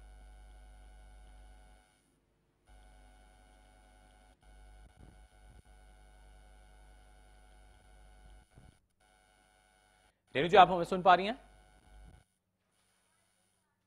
तो फिलहाल संपर्क हमारा नहीं हो पा रहा है रेणु जी से। नैन साहब हमारे साथ लगातार बने हुए हैं। नैन जी, एक और आखिरी सवाल आपसे यहाँ जानना चाहूंगा। जिस तरीके से तमाम जो पहलू हैं वो भी हैं, उम्मीदें जो हैं वो काफी ज्यादा हैं, लेकिन उन उम्मीदों के साथ साथ जो 3 आपने मुद्दे गिनवाए हैं, भ्रष्टाचार है, महंगाई है और भेदभाव के जो आरोप लगते हैं, क्या माना जाए, इन पर और भी कुछ हावी रह सकता है? इन पर हावी तो यही है कि अगर ये मन से, देखिए मैं आपको बताता हूँ कि जब तक किसी व्यक्ति के अंदर विल पावर नहीं है जी, एक आदमी अगर ये सोच ले जी कि मैंने ये काम करना है, उसके अंदर विल पावर हो तो वो कुछ भी कर सकता है। और अगर जैसे महंगाई है या जिस तरीके से करप्शन है, अगर ये सोच लें कि हमने करना है, वो कुछ ना कुछ कम जरूर की जा सकती है जी। और हरियाणा में तो मैं आपको, दूसरे स्टेट्स का तो भी है, परंतु हरियाणा में यही है कि आप किसी भी ऑफिस में जाओ, बिना पैसे के आपका काम ही नहीं होता। जी बिल्कुल। तो फाइल को आगे ले देते नहीं है, लटकाते रहते हैं। ऑफिसर से लेकर छोटे ऑफिस क्लर्क तक सबके सब जो है ना वो सिस्टम ऐसा है। आम जनता ने भी ये कंप्रोमाइज कर लिया है कि अगर काम कराना है तो पैसे दे दो और काम हो जाएगा जी। तो इसलिए करप्शन को ये कैसे काम कर पाते हैं, ये एक बहुत बड़ी चुनौती इनके लिए होगी। और जहां तक ये भेदभाव, मैं आपको पहले बता चुका हूं कि डेवलपमेंट पूरी होनी चाहिए, वो डेवलपमेंट भी इनको करनी पड़ेगी क्योंकि इनसे लोगों को बहुत आशाएं हैं जी। बड़ी उम्मीदों के साथ ये गवर्नमेंट आई है, तो ये अपने उसमें कितना कर पाती है, कितना इनका मैनिफेस्टो में कई चीजें कही गई हैं कि उन मैनिफेस्टो को एकदम इन्होंने कहा था कि हम 2000 रुपए पेंशन करेंगे जी। इस समय 1000 है, अगर 2000 कर जाएंगे डबल बर्डन हो जाएगा स्टेट के ऊपर जी। और वो इतना आसान नहीं है करना, क्योंकि और एक इनकी और समस्या थी कि हरियाणा के जो एम्प्लॉइज हैं उनको पंजाब के बराबर जी बिल्कुल, वेतनमान देने की बात। 1 नवंबर से वेतनमान दिया जाएगा पुलिस वालों को भी, सबको जी। तो वो कैसे कैसे देंगे? अगर नहीं करेंगे तो एम्प्लॉइज इनके खिलाफ हो जाएंगे। लोग जो है ना वो आजकल बर्दाश्त करने के लिए तैयार नहीं है, उनकी एक्सपेक्टेशंस नैन साहब, लेकिन अगर हरियाणा प्रदेश की बात की जाए, पहले से ही जो इतना घाटा है वो देखने को मिल रहा था, और जैसा आपने कहा कि जो फंडिंग है वो पूरी तरीके से खाली हो चुकी है, इतनी घोषणाएं की जा चुकी हैं, लेकिन ऐसे में अगर पेंशन की बात आती है, वेतनमान की बात आती है, कैसे पूरा कर पाएगी बीजेपी इनको? यही तो बात है कि वो उनके लिए मुश्किल होगा, क्योंकि उनके पास पैसा नहीं है। परंतु यदि सेंटर इनकी कहीं ना कहीं मदद कर देता है और ड्राफ्टिंग कर लेते हैं ये, जी, तो शायद कुछ ना कुछ पूरा हो जाए। ऐसी बात नहीं है, क्योंकि सेंटर इनकी मदद करेगा। मोदी जी को भी पता, उनकी भी प्रेस्टीज इशू है प्राइम मिनिस्टर की, कि उनका अपना चीफ मिनिस्टर है वो फेल होता उसको नहीं देख पाएंगे, वो इसलिए उसकी मदद तो करेंगे जी, और वो चाहेंगे कि इनकी जो मेन बातें हैं वो पूरी होती रहें। जी बिल्कुल, बहुत बहुत शुक्रिया जिस नैन साहब हमारे साथ जुड़ने के लिए। तो जाहिर तौर पर तमाम चुनौतियां हैं यहाँ पर। शर्मा राष्ट्रीय उपाध्यक्ष आया था। चलिए अब सीधा रुख करते हैं चंडीगढ़ का। और जगदीश मुखी जी भी इसमें उपस्थित थे। विधायकों के सम्मुख तमाम प्रकार के विचार विमर्श करने के बाद में सर्वसम्मत से अब मनोहर लाल जी का नाम मुख्यमंत्री पद के लिए उसमें समर्थन दिया गया। हमारे जो प्रदेश अध्यक्ष हैं श्री रामविलास शर्मा जी ने इसका प्रस्ताव किया और बाकी लोगों ने, जो हमारे अन्य वरिष्ठ नेता थे, उन्होंने इसका समर्थन किया। अब हम लोग माननीय वेंकैया नायडू जी, मैं, हमारे जो जगदीश मुखी जी हैं, अनिल जी हमारे जैन हैं, और जो विजय वर्गीय जी हैं हमारे प्रदेश अध्यक्ष जी हैं, और हमारे अब भावी मुख्यमंत्री हैं, विधायक दल के जो नेता हैं, हम सब लोग एक पत्र लेकर महामहिम श्री राज्यपाल जी के सम्मुख जाएंगे और उनको हम ये आग्रह करेंगे कि विधायक दल का विधि सम्मत से नेता हमारा चुना गया है, अब उनको वो सरकार बनाने के लिए आमंत्रित करें। शर्मा का उनका साफ तौर पर उन्होंने यही कहा कि सर्वसम्मति से, यानी कहीं ना कहीं प्रदेश अध्यक्ष हैं रामविलास शर्मा, उन्होंने प्रस्ताव दिया था मनोहर लाल खट्टर को मुख्यमंत्री बनाने का, और उसी प्रस्ताव पर सभी विधायकों ने सहमति जताई, अपना समर्थन दिया, जिसके बाद औपचारिक रूप से घोषणा की गई। और अब से कुछ देर बाद राज्यपाल के पास एक पत्र लेकर यहां पर प्रदेश अध्यक्ष, भावी मुख्यमंत्री, अगले मुख्यमंत्री मनोहर लाल खट्टर, साथ ही साथ पर्यवेक्षक जो हैं उनका एक दल राज्यपाल से यहां मुलाकात करेगा और सरकार बनाने के लिए यहां पर अब जिस तरीके से न्योता दिया जाएगा राज्यपाल की ओर से, उसके लिए तमाम जो बीजेपी के पदाधिकारी हैं वो पहुंचेंगे कुछ ही देर बाद राज्यपाल के पास। और इस बीच हमारे साथ जगमोहन आनंद, बीजेपी नेता, एक बार फिर जुड़ चुके हैं। जगमोहन जी, यहाँ पर औपचारिक रूप से घोषणा की जा चुकी है और कुछ ही देर बाद राज्यपाल के पास ये दल पहुंचेगा। देखिए, अभी हम चंडीगढ़ में ही हैं और अभी श्री मनोहर लाल जी निकले हैं यहाँ से जी, और अपना माननीय राज्यपाल जी को मैं अपना मिलने के लिए गए हैं और सर्वसम्मति से जो फैसला हुआ है, मैं समझता हूँ कि भारतीय लोकतंत्र के इतिहास में, और जिस प्रकार से आज ये सभी विधायकों ने सर्वसम्मति से फैसला लिया है, ये हमारे विपरीत लोकतंत्र को कितना मजबूत दिखाता है। ये अपने आप में एक उदाहरण है कि सभी ने सर्वसम्मति से आज श्री मनोहर लाल खट्टर जी के नाम पर सहमति बनाई है और प्रदेश को एक जुझारू मुख्यमंत्री मिला है। बिल्कुल जगमोहन जी, मजबूती मिलेगी, लेकिन प्रदेश का कितना विकास हो पाएगा ये भी एक बड़ा सवाल है। देखिए मनोहर लाल जी संगठन से जुड़े हुए व्यक्ति रहे हैं, उन्होंने आज खूब अपना सबका साथ सबका विकास का फार्मूले पर वो चलने वाले हैं। उत्तरी हरियाणा के जो मुख्यमंत्री की लगातार से मांग उठाई जाती थी, कहीं ना कहीं राष्ट्रीय नेतृत्व ने उसका भी ध्यान रखा है। और जीटी रोड से, करनाल से, क्योंकि मैं खुद करनाल से आता हूँ, तो करनाल को ये जो सौभाग्य प्राप्त हुआ है, इसके लिए हम प्रदेश नेतृत्व का, राष्ट्रीय नेतृत्व का हार्दिक आभार प्रकट करते हैं कि उन्होंने हमारे पास हमारे इलाके से मुख्यमंत्री दिया। जी बिल्कुल, बहुत बहुत शुक्रिया हमारे साथ जुड़ने के लिए जगमोहन जी। तो आपको बता दें, यहाँ पर दिनेश शर्मा प्रेस वार्ता के जरिए उन्होंने कहा कि अब राज्यपाल के पास जाएंगे, प्रस्ताव लेकर जाया जाएगा, उसके बाद सरकार बनाने का न्योता मिलेगा। आपको बता दें, रामविलास शर्मा की ओर से प्रस्ताव दिया गया था विधायक दल की बैठक की अगर बात की जाए, और उसके बाद तमाम विधायकों ने सर्वसम्मति से समर्थन अपना दिया मनोहर लाल खट्टर को प्रदेश का अगले मुख्यमंत्री बनाने के लिए। मनोहर लाल खट्टर की अगर बात की जाए, उनका बयान पहले ही सामने आ चुका है। उनका कहना है कि प्रदेश में अब विकास को लेकर भेदभाव नहीं होगा, साथ ही साथ मोदी के बताए रास्ते पर वो चलेंगे। साथ ही साथ मनोहर लाल खट्टर ने हरियाणा की जनता का भी धन्यवाद यहाँ प्रकट किया है, आभार व्यक्त किया है।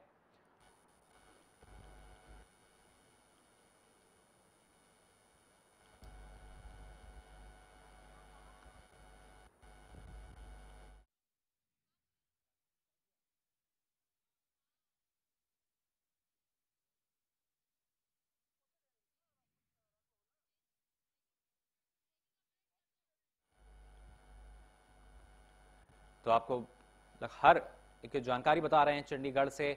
आपको बता दें बीजेपी पूर्ण बहुमत में आई विधानसभा चुनाव में, और उसके बाद अगले मुख्यमंत्री यानी भावी मुख्यमंत्री जो हैं मनोहर लाल खट्टर होंगे। सर्वसहमति से ये फैसला सामने आ चुका है और राजभवन पहुंचने की खबरें यहां पर आ रही हैं। साथ ही साथ आपको बता दें प्रदेश के 10वें मुख्यमंत्री होंगे मनोहर लाल खट्टर। इस वक्त की सबसे बड़ी खबर आपको बता रहे हैं, राज्यपाल से मुलाकात करेंगे मनोहर लाल खट्टर। जी हां, इस वक्त की बड़ी खबर, राज्यपाल से मुलाकात कर सरकार बनाने का प्रस्ताव रखा जाएगा, दावा पेश किया जाएगा। और जो ताजा जानकारी मिल रही है वो यही कि राजभवन पहुंच चुके हैं मनोहर लाल खट्टर। इस वक्त की बड़ी खबर, प्रदेश की सबसे बड़ी खबर, राज्यपाल से मुलाकात करेंगे मनोहर लाल खट्टर, सरकार बनाने का दावा पेश किया जाएगा राज्यपाल के सामने। और उसके बाद अब भावी मुख्यमंत्री के तौर पर मनोहर लाल खट्टर सामने आ चुके हैं। शपथ ग्रहण समारोह होगा, तमाम ऐसी चीजें जिनको लेकर कयास लगाए जा रहे थे, अब स्थिति पूरी तरीके से यहां साफ हो चली है। इस वक्त की बड़ी खबर आपको बता रहे हैं, राजभवन पहुंच चुके हैं मनोहर लाल खट्टर। राज्यपाल से मुलाकात की जाएगी, सरकार बनाने का दावा पेश किया जाएगा। साथ ही साथ यहां हम आपको सुना रहे थे दिनेश शर्मा ने क्या कुछ कहा। पर्यवेक्षक हैं दिनेश शर्मा, उनका यही कहना था कि रामविलास शर्मा ने प्रस्ताव दिया था मनोहर लाल खट्टर को प्रदेश का अगला सीएम बनाने का, और इसी पे तमाम विधायकों ने अपना समर्थन जताया, सहमति जताई, और सर्वसम्मति से ही जो फैसला है वो यहां आया है। और इस बीच हमारे साथ बीजेपी नेता सुनीता दुग्गल जी जुड़ चुके हैं। सुनीता जी, बहुत बहुत स्वागत है आपका हरियाणा न्यूज में। जी नमस्कार। सुनीता जी, यहाँ पर मनोहर लाल खट्टर जो हैं प्रदेश के अगले मुख्यमंत्री होंगे, औपचारिक रूप से घोषणा की जा चुकी है। राजभवन वो पहुंच चुके हैं राज्यपाल के पास सरकार बनाने का दावा पेश करने के लिए। जी हाँ जी, मैंने भी अभी देखा है, तो ये बहुत अच्छी खबर है कि हमारे विधायकों ने अपना नेता चुन लिया है। और मनोहर लाल खट्टर जी जो बहुत अनुभवी हैं और इनका बहुत ज्यादा जो मास लीडर हैं जिसको हम कह सकते हैं, और काफी काम किया है इन्होंने हरियाणा में, बहुत सालों से राजनीति से जुड़े हुए हैं जी। तो बहुत अच्छा निर्णय लिया है सभी विधायकों ने मिलकर। जी बिल्कुल सुनीता जी, लेकिन अगर देखा जाए कहीं ना कहीं तमाम अभी तक जो मुख्यमंत्री बने हैं उन पर आरोप भी कई लगते रहे, भेदभाव का आरोप लगता रहा, साथ ही साथ महंगाई, भ्रष्टाचार, तमाम ऐसी चुनौतियां रहेंगी मनोहर लाल खट्टर के सामने।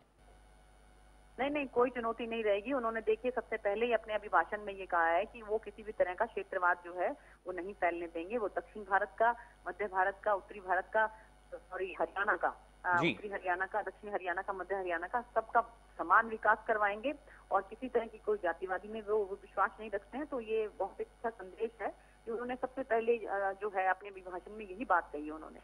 तो जी बिल्कुल, कहीं विकास की बात कोई अछूती नहीं रहेगी, कोई एरिया जो है वो विकास से अछूता नहीं रहेगा। बिल्कुल सुनीता जी, साथ साथ मनोहर लाल खट्टर का ये भी बयान सामने आया था कि मोदी के बताए रास्ते पर चलेंगे। तो क्या माना जाए प्रदेश में भी जो पारदर्शिता है वो देखने को मिल सकती है? और इस बीच हमारे साथ हमारी मैनेजिंग एडिटर नवजोत सिद्धू जी जुड़ चुकी हैं। नवजोत जी, यहाँ पर सरकार बनाने का दावा पेश करने के लिए राजभवन पहुंच चुके हैं मनोहर लाल खट्टर। जी हाँ बिल्कुल, तो फाइनली हम बता दें कि हरियाणा न्यूज की हर खबर पर मोहर लगी है। मनोहर लाल खट्टर ही हरियाणा के नए सीएम होंगे। उनके नाम का सुझाव रामविलास शर्मा जो बीजेपी के प्रदेश अध्यक्ष हैं उन्होंने रखा और उसके बाद सर्वसम्मति के साथ सभी ने इसको मान लिया। बहरहाल अब मनोहर लाल खट्टर राजभवन पहुंच चुके हैं, सरकार बनाने का दावा भी पेश किया है उन्होंने। और ऐसी भी खबरें आ रही हैं कि 26 तारीख को शपथ ग्रहण समारोह हो सकता है, क्योंकि 27 तारीख से पहले नई सरकार की फॉर्मेशन होनी है। जी बिल्कुल। तो हरियाणा में अब मनोहर सरकार है, मनोहर लाल खट्टर के हाथों में कमान आई है और जिस तरह से बदले हुए हैं बिल्कुल पूरे समीकरण, और ये भी कहा जा रहा है कि जितने लोग मुख्यमंत्री पद की रेस में थे अब उन सबको कहीं ना कहीं कैबिनेट में जगह मिलेगी, वो मंत्री बनाए जाएंगे, सबको एडजस्ट किया जाएगा, पावर बैलेंसिंग यहाँ देखने को मिलेगी। लेकिन फिलहाल बीजेपी ने एक नॉन जाट कैंडिडेट उतारकर, एक ऐसा चेहरा उतारकर डेफिनेटली एक नई राजनीति की यहाँ शुरुआत करने की पूरी कोशिश की है। और ये भी बता दें कि मनोहर लाल खट्टर के बनियानी गांव में जश्न लोगों ने मनाना शुरू कर दिया है और काफी उत्साह भी वहां पर देखा जा रहा है। जी नवजोत जी, साथ ही साथ अगर बात की जाए, राजनीतिक विश्लेषक हमारे साथ जुड़े थे, उनका कहना ये कि कहीं ना कहीं हरियाणा में भ्रष्टाचार, महंगाई और जिस तरीके से विकास को लेकर भेदभाव के आरोप लगते हैं, ये 3 बड़ी चुनौतियां रहेंगी मनोहर लाल खट्टर के सामने भी। चुनौतियां रहेंगी, लेकिन मनोहर लाल खट्टर ने अभी जो बयान दिया वो बिल्कुल उन्होंने क्लियर कहा। उन्होंने जहां पर विकास की बात की, उन्होंने कहा कि विकास एक इलाके का नहीं होगा, पूरे हरियाणा में समान विकास होगा। ये बीजेपी इस मुद्दे को हमेशा खुद उठाती रही है, तो जाहिर तौर पर वो इस तरफ ज्यादा ध्यान देगी कि कैसे भी करके विकास के मसले पर भेदभाव ना हो, क्योंकि कांग्रेस सरकार में ये एक अहम मुद्दा बन के उभरा और बना भी रहा, जिसका खमियाजा कांग्रेस को अपनों के साथ छूटने से भुगतना पड़ा। तो जाहिर तौर पर इस पर बहुत ज्यादा सोच समझकर आगे बढ़ेगी। और मनोहर लाल खट्टर ने कहा कि हर जगह का विकास होगा, मोदी के दिखाए हुए रास्ते पर ही हम आगे चलेंगे। और जहां तक महंगाई और भ्रष्टाचार की बात है, वो एक सिर्फ हरियाणा का मुद्दा नहीं है, ओवरऑल अगर हम कंट्री की बात करें वहां का भी ये मुद्दा है। भ्रष्टाचार और महंगाई बहुत बड़े मुद्दे हैं, जिससे ओवरऑल नेशनली भी जो है सरकार को निपटना है। और जहां तक करप्शन की बात है, अब जाहिर तौर पर नौकरियों में भेदभाव की बात जो यहाँ पर बहुत होती रही है, अब उसको कैसे पूरा टैकल करती है बीजेपी और मनोहर लाल खट्टर जिनके हाथों में अब कमान है, वो देखने वाली जाहिर तौर पर बात होगी। बहुत बड़ी जिम्मेदारी है और इस जिम्मेदारी को कैसे निभाते हैं वो देखना यकीनन दिलचस्प होगा। लेकिन अभी शुरुआत है, अभी थोड़ा वक्त हमें देना चाहिए और उसके बाद ही चीजें बिल्कुल क्लियर होंगी। तो प्रदेश की सबसे बड़ी खबर हम आपको बता रहे थे, कहीं ना कहीं हरियाणा न्यूज की खबर पर भी मोहर यहां लग चुकी है। मनोहर लाल खट्टर ही अब प्रदेश के अगले मुख्यमंत्री होंगे, सरकार बनाने का दावा पेश करेंगे। राजभवन वो पहुंच चुके हैं और जिस तरीके से तमाम पहलू जो हैं वो निकलकर सामने आए थे, लगातार हम आपको पल पल की अपडेट बता रहे हैं। फिलहाल राजभवन वो पहुंचे हैं, आगे भी आपको जानकारी देते रहेंगे। फिलहाल यहां रुक रहे हैं एक छोटे से ब्रेक के लिए।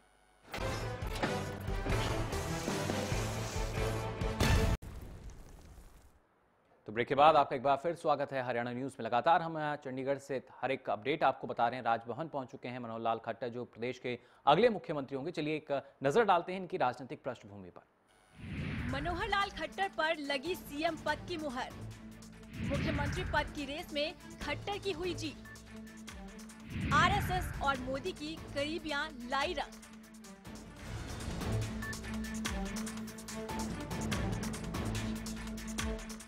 संघ के साथ नजदीकियां, पीएम नरेंद्र मोदी और राष्ट्रीय अध्यक्ष अमित शाह की करीबियां आखिरकार मनोहर लाल खट्टर के लिए रंग लाई। बीजेपी विधायक दल की बैठक में सभी विधायकों ने मनोहर लाल खट्टर के नाम पर सीएम पद की मुहर लगाई। रोहतक के रहने वाले खट्टर ने इस बार करनाल सीट से चुनाव लड़ा और 66,773 वोटों से जीत हासिल की। गैर जाट नेता, शांत और साफ सुथरी छवि वाले मनोहर लाल खट्टर को पीएम नरेंद्र मोदी ही राजनीति में लेकर आए थे। हिमाचल में संघ के प्रचारक रहे मनोहर लाल खट्टर जब सह प्रभारी हुआ करते थे, तब प्रधानमंत्री नरेंद्र मोदी हिमाचल के प्रभारी हुआ करते थे। ऐसे में आरएसएस और मोदी की नजदीकियां मनोहर लाल खट्टर के लिए सही साबित हुई। लेकिन ऐसा नहीं था कि बीजेपी में सीएम पद की दावेदारों की कमी रही हो। 90 विधानसभा सीटों में से 47 सीटों पर जीत हासिल करने के बाद से ही बीजेपी में सीएम पद के लिए होड़ मच गई थी। प्रदेश अध्यक्ष रामविलास शर्मा, केंद्रीय मंत्री सुषमा स्वराज और कैप्टन अभिमन्यु के बीच आखिरकार मनोहर लाल खट्टर को बीजेपी ने दिवाली का तोहफा दे ही दिया। इसके साथ ही मनोहर लाल खट्टर का रोहतक के साथ जुड़ा होना और गैर जाट नेता के सीएम होने का फायदा बीजेपी भूपेंद्र सिंह हुड्डा के खिलाफ उठा सकती है। Bureau report, Haryana news.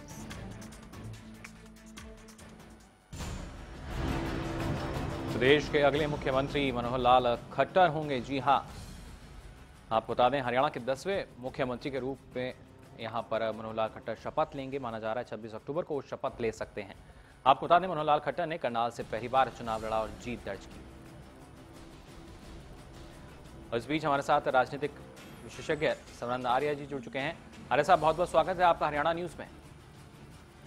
जी नमस्कार साहब, क्या कहना चाहेंगे आर्य साहब, जिस तरीके से यहाँ पर मनोहर लाल खट्टर जो हैं वो प्रदेश के अगले मुख्यमंत्री होंगे, राजभवन पहुंच चुके हैं सरकार बनाने का दावा पेश करने के लिए। देखिए, बात यह है कि पहली बार भाजपा ने अपनी सरकार बनाई है। पहले 2 बार भाजपा सरकार में शामिल जरूर हुई जी, क्योंकि दूसरी पार्टियों के साथ 3 बार बल्कि।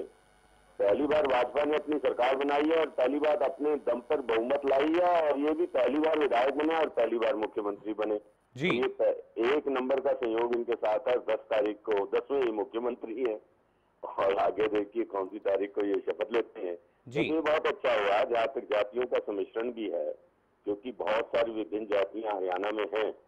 तो उसमें से आप देखिए कि पहले मुख्यमंत्री ब्राह्मण थे, उसके बाद वैश्य को मौका मिला, जाट को मौका मिला, अहीर को मौका मिला जी।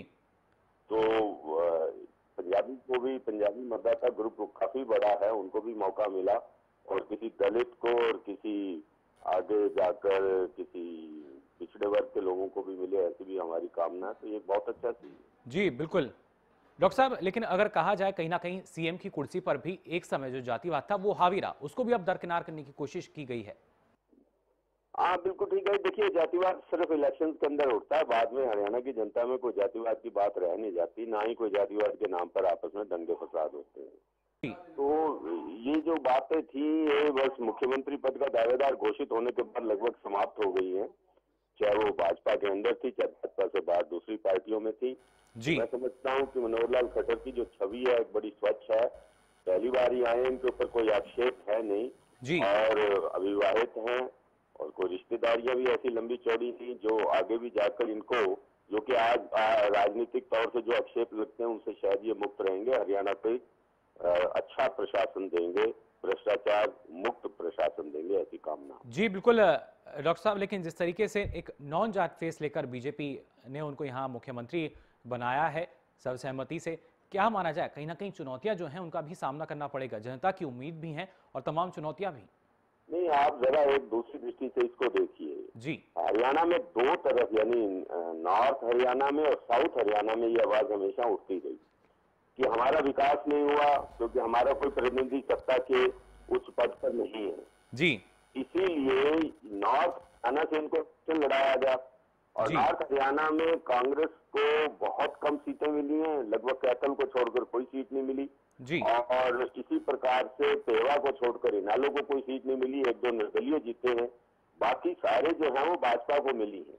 तो मैं समझता हूं कि लोगों की, मतदाताओं की भावनाओं की भी कदर की जाए यदि हम जातिवाद से अलग हटकर इस बात की चर्चा करें।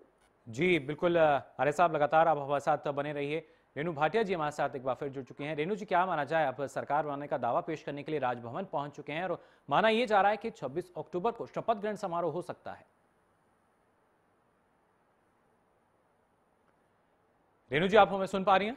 जी जी सुन पा रही हूँ जी। रेणु जी, क्या माना जाए, अब राजभवन पहुंचे हैं मनोहर लाल खट्टर, सरकार बनाने का दावा पेश किया जाएगा, 26 अक्टूबर को माना जा रहा है कि शपथ ग्रहण समारोह हो सकता है।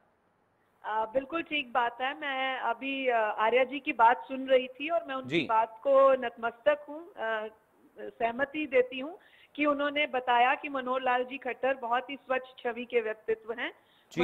मेरा बहुत बड़ा सौभाग्य है कि पिछले 20 वर्षों से मनोहर लाल जी के साथ कार्य करने का मुझे बहुत बार अवसर मिला, और मैं ये जानती हूँ कि ये ऐसा व्यक्तित्व है जो हरियाणा प्रदेश की जनता के साथ मतभेद, मनभेद दोनों को हटा देंगे।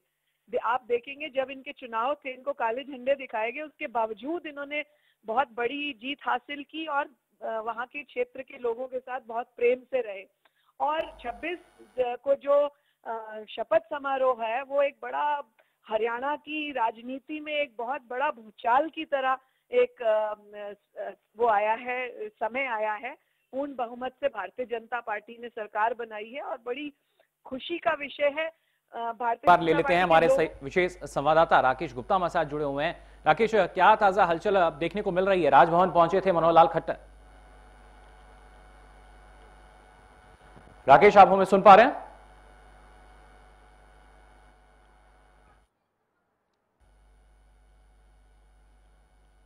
कोशिश हम लगातार कर रहे हैं हमारे विशेष संवाददाता राकेश गुप्ता से लगातार संपर्क साधने की। आपको बता दें जो ताज़ा अपडेट थी वो यही कि राजभवन पहुंचे थे मनोहर लाल खट्टर। रेणु जी लगातार हमारे साथ बनी हुई है। रेणु जी, जिस तरीके से आप बता रही थी कि कहीं ना कहीं तमाम जो दावे थे वो किए जा रहे थे, विरोध भी किया गया करनाल सीट पर उतारने से पहले, लेकिन उन तमाम चीज़ों को ध्वस्त करके, उन चीज़ों को पीछे करके आगे निकल कर आए हैं मनोहर लाल खट्टर। जब चुनाव होते हैं तो विरोध अवश्य होता है और टिकट किसी को मिलती है, किसी को नहीं मिलती, तो जो रह जाते हैं व्यक्ति वो उनके मन में एक चोट भी होती है और विरोध भी करते हैं। हर किसी का अपना तरीका होता है, परंतु भारतीय जनता पार्टी के शीर्ष नेतृत्व ने सबके अंदर मन और मतभेद निकालने की कोशिश की। इसीलिए सभी लोग एकजुट होकर भारतीय जनता पार्टी के साथ रहे और अपनी एक बार पूर्ण बहुमत की सरकार बनाने में कामयाब रहे। और आज आप देख रहे हैं कि भारतीय जनता पार्टी ने ऐसा परचम फैला दिया कि राजभवन तक भारतीय जनता पार्टी के सिपाहियों की टीम, जीते हुए कैंडिडेट्स की टीम मुख्यमंत्री समेत पहुंच चुकी है, जो कि हरियाणा की जनता के लिए एक चमत्कार से कम नहीं है बात। और पूर्ण बहुमत से आना हरियाणा की राजनीति में एक इतिहास बनाने वाली बात है। और मनोहर लाल जी खट्टर स्वच्छ छवि के मालिक हैं, बहुत ही परिश्रमी और डाउन टू अर्थ व्यक्ति हैं, जिनको मैं शत-शत नमन करती हूँ। जी बिल्कुल, आर्य साहब भी हमारे साथ लगातार बने हुए हैं। आर्य साहब, जिस तरीके से कहीं ना कहीं जो इतिहास है वो एक नया यहाँ देखने को मिल रहा है, तमाम चीज़ें जो हैं वो बदलेंगी और लगातार ये कयास लगते रहे कि बदलाव होगा, लेकिन अब शायद जनता को उम्मीद है कि बदलाव होगा।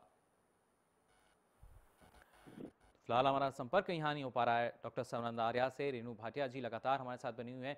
रेणु जी, जिस तरीके से तमाम जो चीज़ें थी, आपने भी उन मुद्दों को हमारे सामने रखा जिनको लेकर चुनाव लड़ा गया था और उसके बाद जो स्थिति रही, लेकिन आने वाले जो 5 साल हैं वो कहीं ना कहीं कठिन हो सकते हैं। उम्मीदें क्योंकि जनता की काफ़ी हैं। देखिए, उम्मीदें तो जनता की पिछले कई वर्षों से कांग्रेस से भी थी, परंतु कांग्रेस उन उम्मीदों पर खरा उतरने में कामयाब नहीं रही और जनता निराश हुई। और टूटी हुई जनता ने अपना पूरा बल दिखाते हुए एक तरफा वोट भारतीय जनता पार्टी को सहमति वोट के रूप में दी। और भारतीय जनता पार्टी ने क्योंकि पहली बार पूर्ण बहुमत से अपनी सरकार बनाई है, और जब पूर्ण बहुमत होता है तो आप किसी के लिए अपाहिज नहीं होते, आपको बैसाखियों की आवश्यकता नहीं होती अपने कार्य को निपटाने के लिए। तो ऐसे में भारतीय जनता पार्टी का एक एक विधायक एक हरियाणा प्रदेश के सच्चे सिपाही की तरह, जैसे सेना के सिपाही बॉर्डर पे खड़े होते हैं, इसी तरह अपने अपने क्षेत्र में भारतीय जनता पार्टी का एक एक विधायक सिपाही के रूप में अपने क्षेत्र की जनता की सेवा के लिए तत्पर डट कर मिलेगा आपको। जी बिल्कुल, लेकिन रेणु जी, राजनीतिक विशेषज्ञ JS नैन साहब हमारे साथ कुछ देर पहले जुड़े हुए थे, उनका ये कहना था कि जो सिस्टम है उसमें बदलाव करना एक बड़ी चुनौती हो सकती है। बदलाव अगर हो सिस्टम में होना चाहिए, नेतृत्व में तो बदलाव हो चुका है जाहिर तौर पर। 19 मई से लेकर अब तक आपने सिस्टम में चेंजेस देखे राष्ट्र में जी, और इसी तरह से जैसे जैसे प्रदेशों की सरकार भारतीय जनता पार्टी की सरकार होती जाएगी, नरेंद्र मोदी जी के नेतृत्व में उनके सिखाए रास्ते पे, उनके बताए मार्गदर्शन पे जैसे जैसे प्रदेशों की सरकारें चलती जाएंगी, वैसे वैसे सिस्टम भी साफ होता जाएगा। अल्टीमेटली उन्होंने झाड़ू उठा लिया है सफाई करने के लिए। ये झाड़ू केवल वातावरण साफ करने के लिए नहीं है, ये सिस्टम साफ करने वाला झाड़ू है जो अपने तरीके से हर जगह पर चलाया जाएगा। और इस झाड़ू से आप देखेंगे सिस्टम में पुराने लोग, वो लोग जो यहाँ पर कचरा किए हुए थे, जो सिस्टम को खराब किए हुए थे, जो जनता की बात को नहीं सुनते थे, जनता हताश होकर, नाराज होकर, परेशान होकर टूटी हुई थी, उस सिस्टम को झाड़ू ये लगाकर साफ करेंगे और नया सिस्टम, आपको एक नया सवेरा मिलेगा भारतीय जनता पार्टी के नेतृत्व में, जिसमें 2.5 करोड़ हरियाणा की जनता का बहुत ही, मैं यूं कहूंगी शॉर्ट में, कि अच्छे दिन आने वाले थे, वो आज अच्छे दिन हरियाणा की जनता के आ गए। जी बिल्कुल, अच्छे दिन की आपने यहाँ हवाला दिया, लेकिन अगर देखा जाए कहीं ना कहीं नरेंद्र मोदी भी, प्रधानमंत्री नरेंद्र मोदी इस बात को लगातार कहते रहे कि जो भी विभाग हैं, तमाम जो मंत्रालय हैं, वो चाहते हैं कि पारदर्शिता जो है वो उनमें लाई जा सके। तो क्या माना जाए, हरियाणा में भी कुछ इस तरह का ही देखने को मिलेगा? फिर केंद्र में मोदी जी ने आते ही एक बहुत ही स्पष्ट रूप से एक लाइन कही थी कि कोई भी व्यक्ति अपने रिश्तेदार की टिकट ना मांगे, कोई भी व्यक्ति अपने रिश्तेदार को PAPS ना रखे। ये पारदर्शिता का पहला चैप्टर था, और जब पहला चैप्टर इतना क्लियर होता है तो आप ऑटोमेटिकली समझ सकते हैं कि सिस्टम नीचे तक कितना क्लियरेंसी में होगा। आप देखें, जब आपका जो बॉस है वो ऐसे मिजाज, कड़क मिजाज का हो, केवल उसकी जो है मछली की आंख, उसका विकास कार्य हो, जनता की सेवा हो वो मछली की आंख, ऐसे एडमिनिस्ट्रेटर को आप समझ सकते हैं कि उसकी एडमिनिस्ट्रेशन में जनता को कितना लाभ होने वाला है, और ऐसे एडमिनिस्ट्रेटर के नेतृत्व में उसका स्टाफ कितनी मुस्तैदी से काम करने वाला है, ये आपके सामने बहुत जल्द आएगा। जी बिल्कुल, तमाम जो कयास थे वो लगाए जा रहे थे, लेकिन स्थिति साफ हो चुकी है। बहरहाल रेणु जी, बहुत बहुत शुक्रिया हमारे साथ जुड़ने के लिए। तो आपको बता दें, प्रदेश के 10वें मुख्यमंत्री के रूप में मनोहर लाल खट्टर जो हैं वो माना जा रहा है 26 अक्टूबर को शपथ लेंगे। खास जानकारी जो थी वो यही कि राजभवन पहुंचे थे कहीं ना कहीं सरकार बनाने का दावा पेश करने के लिए, और कई ऐसे पहलू हैं जो इस बार निकल कर सामने आए हैं। आपको बता दें, अगर मनोहर लाल खट्टर के राजनीतिक करियर की बात की जाए तो 2002 में मनोहर लाल खट्टर को जम्मू कश्मीर का प्रचार के लिए चुना गया था। लोकसभा चुनाव में खट्टर को हरियाणा में चुनाव अभियान समिति का अध्यक्ष भी बनाया गया, और जब जो नतीजे आए वो सबके सामने थे। इस ग्राफिक के माध्यम से हम आपको बता रहे हैं किस तरीके से बहुमत में आई थी बीजेपी। इन तमाम सीटों को लेकर 47 सीटें बीजेपी के खाते में आई थी। उसके बाद अब प्रदेश के जो अगले मुख्यमंत्री होंगे वो मनोहर लाल खट्टर होंगे। और इस बीच एक बड़ी खबर आपको बता रहे हैं। जी हां, इस वक्त की बड़ी खबर, जहां पर आरोप एक बार फिर लगा है मुख्यमंत्री हुड्डा पर। इस वक्त की बड़ी खबर आपको बता रहे हैं, जहां पर प्रदेश में कांग्रेस की नहीं, हुड्डा और गुलाबी पगड़ी की हार हुई है। जी हां, जगाधरी और यमुनानगर में कांग्रेस उम्मीदवार को नहीं जिताना चाहते थे हुड्डा। इस वक्त की बड़ी खबर बता रहे हैं आपको, जहां पर ये आरोप लगाए जा रहे हैं नरसिम्हा राव की तरह हुड्डा ने डुबाई कांग्रेस की नैया। आपको बता दें, कांग्रेस के पूर्व विधायक हैं राजपाल भुखड़ी, उन्होंने सीधा आरोप यहां लगाया है भूपेंद्र सिंह हुड्डा पर। मुख्यमंत्री हुड्डा के कारण ही हुआ कांग्रेस का सफाया, कहना है राजपाल भुखड़ी का।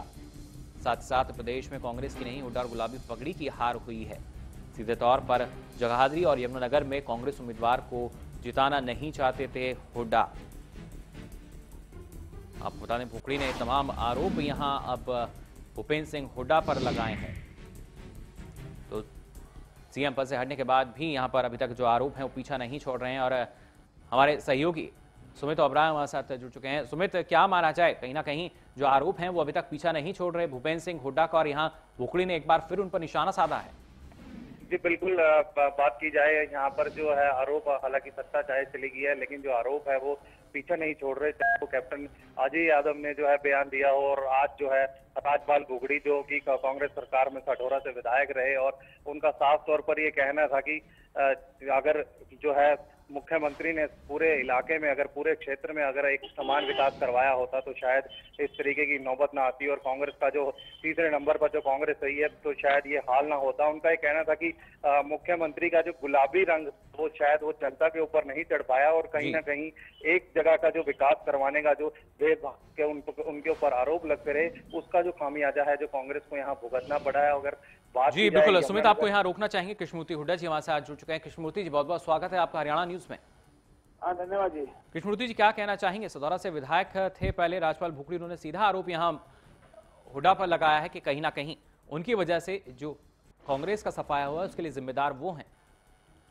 देखिए, आज शैलजा जी बोली हैं जी, और शैलजा जी को देख बोल के उसके बाद राजपाल भुखड़ी भी बोल रहे हैं, तो ये कोई नई बात नहीं है, इनको ऐसा नहीं बोलना चाहिए। इस समय पार्टी हारी है, पार्टी के लीडरों का, पार्टी के कैडर का, पार्टी के कार्यकर्ताओं का मनोबल बढ़ाना चाहिए, और इस तरह की बातें नहीं करनी चाहिए किसी को। इन आरोपों को नकारा नहीं जा सकता, क्योंकि अब जो स्थिति है वो साफ है। साथ ही साथ उन्होंने ये भी कहा कि जगाधरी और यमुनानगर में कांग्रेस उम्मीदवार को वो जिताना नहीं चाहते थे। देखिए, भूपेंद्र सिंह हुड्डा ने हरियाणा के हर कोने में गए, वो चाहे कोई खिलाफ भी था तो उसके प्रचार में भी गए, और उसको जिताने की कोशिश की पूरी। लेकिन 10 साल की एंडिंग का मैसेज थी, और भी कई फैक्टर थे, उसकी वजह से हम पार्टी आ रही है। लेकिन अगर देखा जाए, कहीं ना कहीं अब सरकार जो है वो बनने जा रही है बीजेपी की, और इसी बीच इस तरह के अगर आरोप लगाए जाएं, क्या माने जाए, क्योंकि पहले से ही तमाम जो आरोप हैं उनका यहाँ चोली दामन का साथ रहा है हुड्डा के साथ। देखिए अब तो चुनाव भी हो चुका है, अब तो लकीर को पीटने वाली बात है जी। अब एक मामला खत्म हो चुका है, अब उसको लकीर को पीट रहे हैं जी। ये नहीं अब आगे ही सोचे हैं कि अब आगे कैसे तैयारी करनी है जी, कैसे सरकार का विरोध करना है, कैसे सरकार का के खिलाफ एकजुट होना है, क्या करना है, तो ये सोचना चाहिए। कृष्णमूर्ति जी, क्या माना जाए सिर्फ अपनी छवि को सुधारने के लिए इस तरह के जो बयान हैं वो दिए जा रहे हैं, और खासतौर से राजपाल भुखड़ी की अगर बात की जाए, इससे पहले भी वो कई बार निशाना साध चुके हैं। देखिए एक बार दोबारा रिपीट कीजिएगा, मैंने सुना नहीं पूरा। कृष्णमूर्ति जी, आपसे जानना चाहेंगे क्या सिर्फ अपनी छवि को सुधारने के लिए इस तरह की बयानबाजी कर रहे हैं राजपाल भुखड़ी, क्योंकि इससे पहले भी कई बार वो भूपेंद्र सिंह हुड्डा पर निशाना साध चुके हैं। लेकिन बीच में ठीक हो गए थे, मेरे सामने मुख्यमंत्री के यहाँ आए थे, इन्होंने ग्रांट ली थी अपने इलाके के लिए जी, और ये बिल्कुल ठीक ठाक थे, इन्होंने बिल्कुल बोलना बंद कर दिया था जी। एलजा जी ने बोलना बंद कर दिया, इन्होंने बोलना बंद कर दिया, शैलजा जी बोल रहे हैं, ये भी बोल रहे हैं जी। तो मैं समझता हूँ इस प्रकार की बातें नहीं करनी चाहिए, कांग्रेस को एकजुट दिखाना चाहिए, लोगों को कांग्रेस को एकजुट होना चाहिए, और पूरा कैडर कार्यकर्ता और वर्कर ये एकजुट होके और कांग्रेस को मजबूत करना चाहिए। जी बिल्कुल कृष्णमूर्ति जी, बहुत बहुत शुक्रिया हमारे साथ जुड़ने के लिए। तो बड़ी खबर आपको बता रहे थे, जहां पर सदौरा से विधायक राजपाल भुखड़ी ने यहां सीधे सीधे आरोप लगाए हैं पूर्व मुख्यमंत्री भूपेंद्र सिंह हुड्डा पर। और इस बीच हमारे साथ खुद राजपाल भुखड़ी जुड़ चुके हैं। राजपाल जी, क्या कहना चाहेंगे, जिस तरीके से आपका बयान सामने आया है, कहीं ना कहीं हुड्डा पर एक बार फिर निशाना साधा जा रहा है? जी मिल गई है, बाकी जो कांग्रेस की हार हुई है वो सब हुड्डा साहब की वजह से हुई है, और इनकी गलत नीतियों की वजह से हुई है कि इन्होंने पूरे राज्य को एक आंख से नहीं देखा, और पूरे राज्य को छोड़ के केवल दो जिलों में काम किया, सारी नौकरी 2 जिलों में दी, पूरे स्टेट की सड़कों का बुरा हाल हुआ पड़ा है जी। विकास अगर हुआ हमारे यहाँ, तो विकास हमने जो कराया माननीय सोनिया गांधी जी, माननीय राहुल गांधी जी और बहन शैलजा जी की बदौलत मेरे हल्के में विकास हुआ, और सीएम ने कभी भी यहाँ पैसा देना नहीं चाहा, हम तो सेंटर से बात करके जब जाके पैसा यहाँ पे लेके आए। हमारी हार का कारण, सबकी हार का कारण चौधरी भूपेंद्र सिंह हुड्डा है, जिसने गुलाबी पगड़ी सिर पे पहन के तिरंगा छोड़ के और पगड़ी का हवा बुलाई, पगड़ी की जय जयकार बुलाई, लेकिन वो पगड़ी की जय जयकार नहीं भूली है।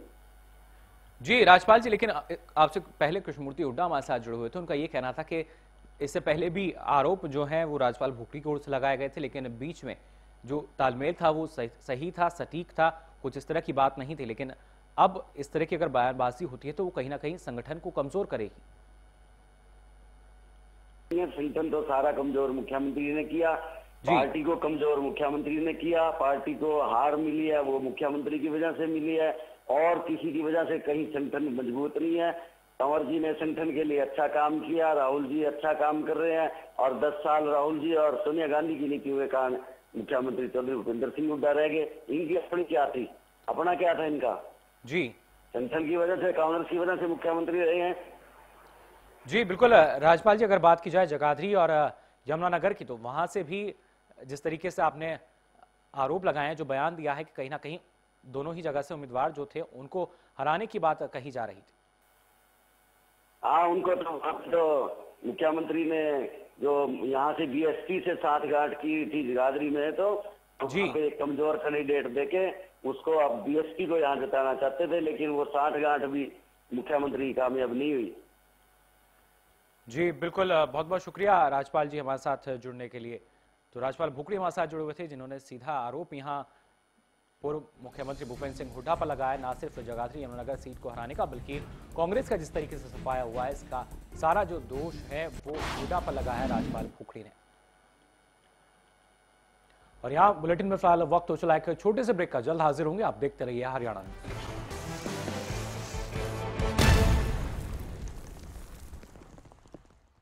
हरियाणा फ्रेश शुद्ध घी का नाम बड़ा, शुद्धता की कसौटी पर खरा, घर के घी जैसा स्वाद मन भाए, जो भी खाए तंदुरुस्ती पाए।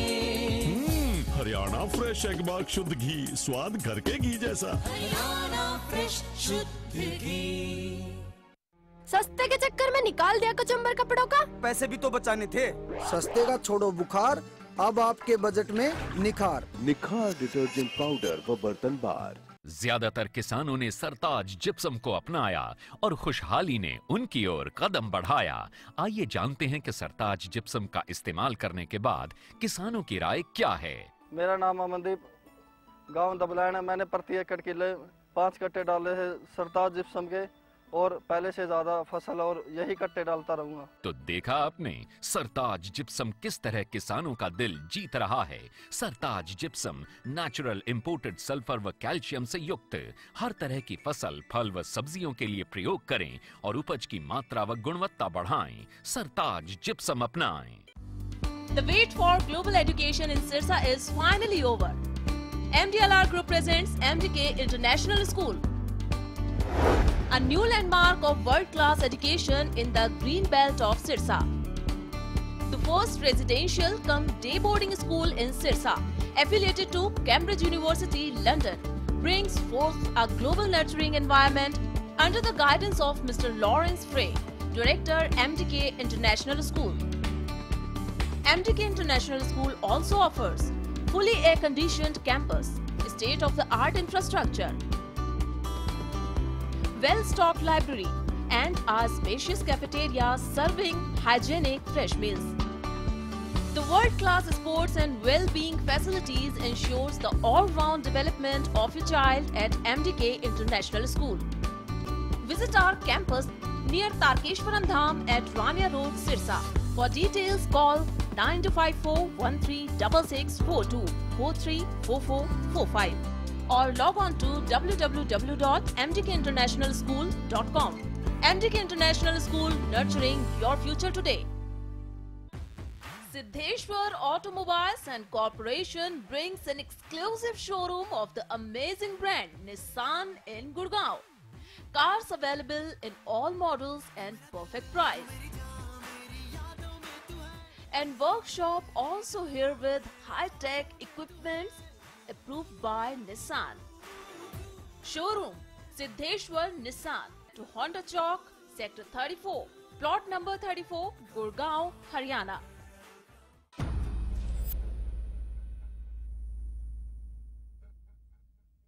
हरियाणा फ्रेश शुद्ध घी का नाम बड़ा, शुद्धता की कसौटी पर खरा, घर के घी जैसा स्वाद मन भाए, जो भी खाए तंदुरुस्ती पाए। हरियाणा फ्रेश एगबाग शुद्ध घी, स्वाद घर के घी जैसा। हरियाणा फ्रेश शुद्ध घी।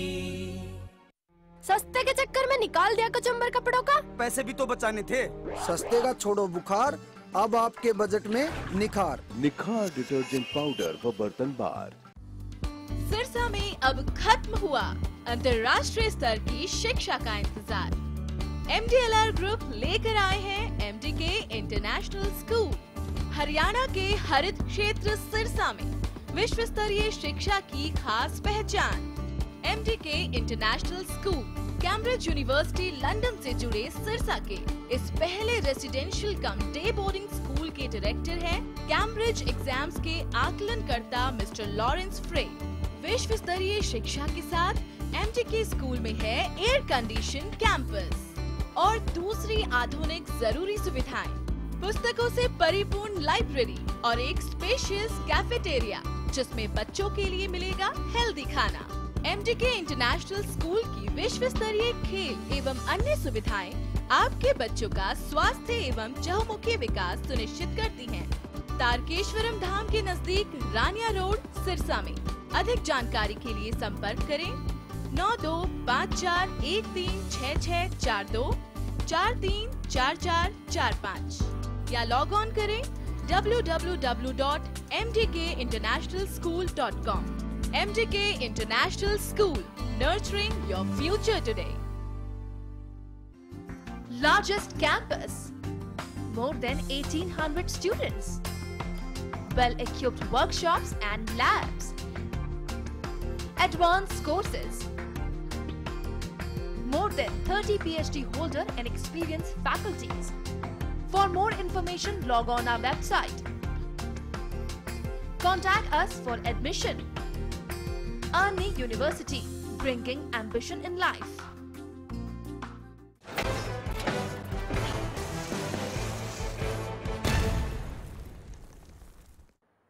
तो ब्रेक के बाद आपका एक बार फिर स्वागत है हरियाणा न्यूज़ में। लगातार हम चंडीगढ़ से आपको पल पल की अपडेट दे रहे हैं। दरअसल अब प्रदेश के अगले मुख्यमंत्री मनोहर लाल खट्टर होंगे। सर्वसहमति से ये फैसला लिया जा चुका है। अगर बात की जाए, पहले चंडीगढ़ में विधायक दल की बैठक हुई और इस विधायक दल की बैठक के दौरान ही रामविलास शर्मा की ओर से प्रस्ताव दिया गया मनोहर लाल खट्टर को मुख्यमंत्री बनाने का, जिस पे तमाम विधायकों ने अपना समर्थन दिया और इस सब सम्मति से ही मनोहर लाल खट्टर को प्रदेश का अगला मुख्यमंत्री बनाए जाने की बात सामने आई। औपचारिक रूप से घोषणा कर दी गई दिनेश शर्मा द्वारा। उसके बाद राजभवन पहुंचे थे राज्यपाल के पास सरकार बनाने के लिए दावा पेश करने के लिए। और मनोहर लाल खट्टर की अगर राजनीतिक करियर पर नजर डालें तो 1994 में हरियाणा बीजेपी में प्रदेश संगठन मंत्री की जिम्मेदारी इन्होंने संभाली थी। 2002 में मनोहर लाल खट्टर को जम्मू कश्मीर का प्रभारी भी बनाया गया था।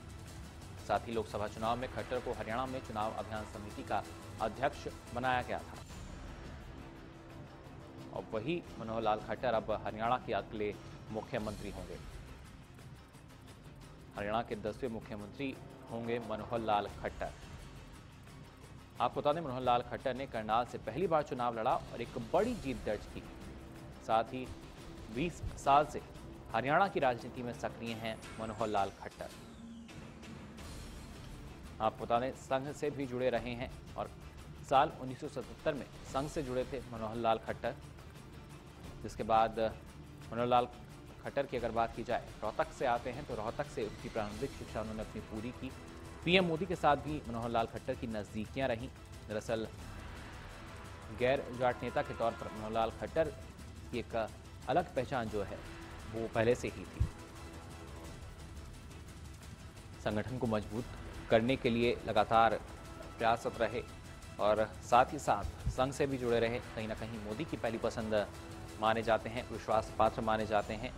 और जिस तरीके से करनाल में 63,773 वोटों के अंतर से जीत दर्ज की, वो वाकई लाजवाब। साथ ही साथ उन तमाम लोगों के लिए जिन्होंने विरोध किया था जब करनाल सीट से बतौर उम्मीदवार मनोहर लाल खट्टर को उतारा गया था। लेकिन अब प्रदेश के अगले मुख्यमंत्री के रूप में मनोहर लाल खट्टर माना जा रहा है कि 26 अक्टूबर को शपथ लेंगे।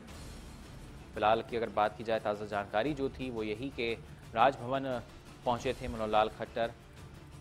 राज्यपाल से मिलकर सरकार बनाने का दावा पेश किया जाएगा और उसके बाद तमाम जो पहलू हैं, तमाम जो प्रक्रियाएं हैं वो पूरी की जाएंगी।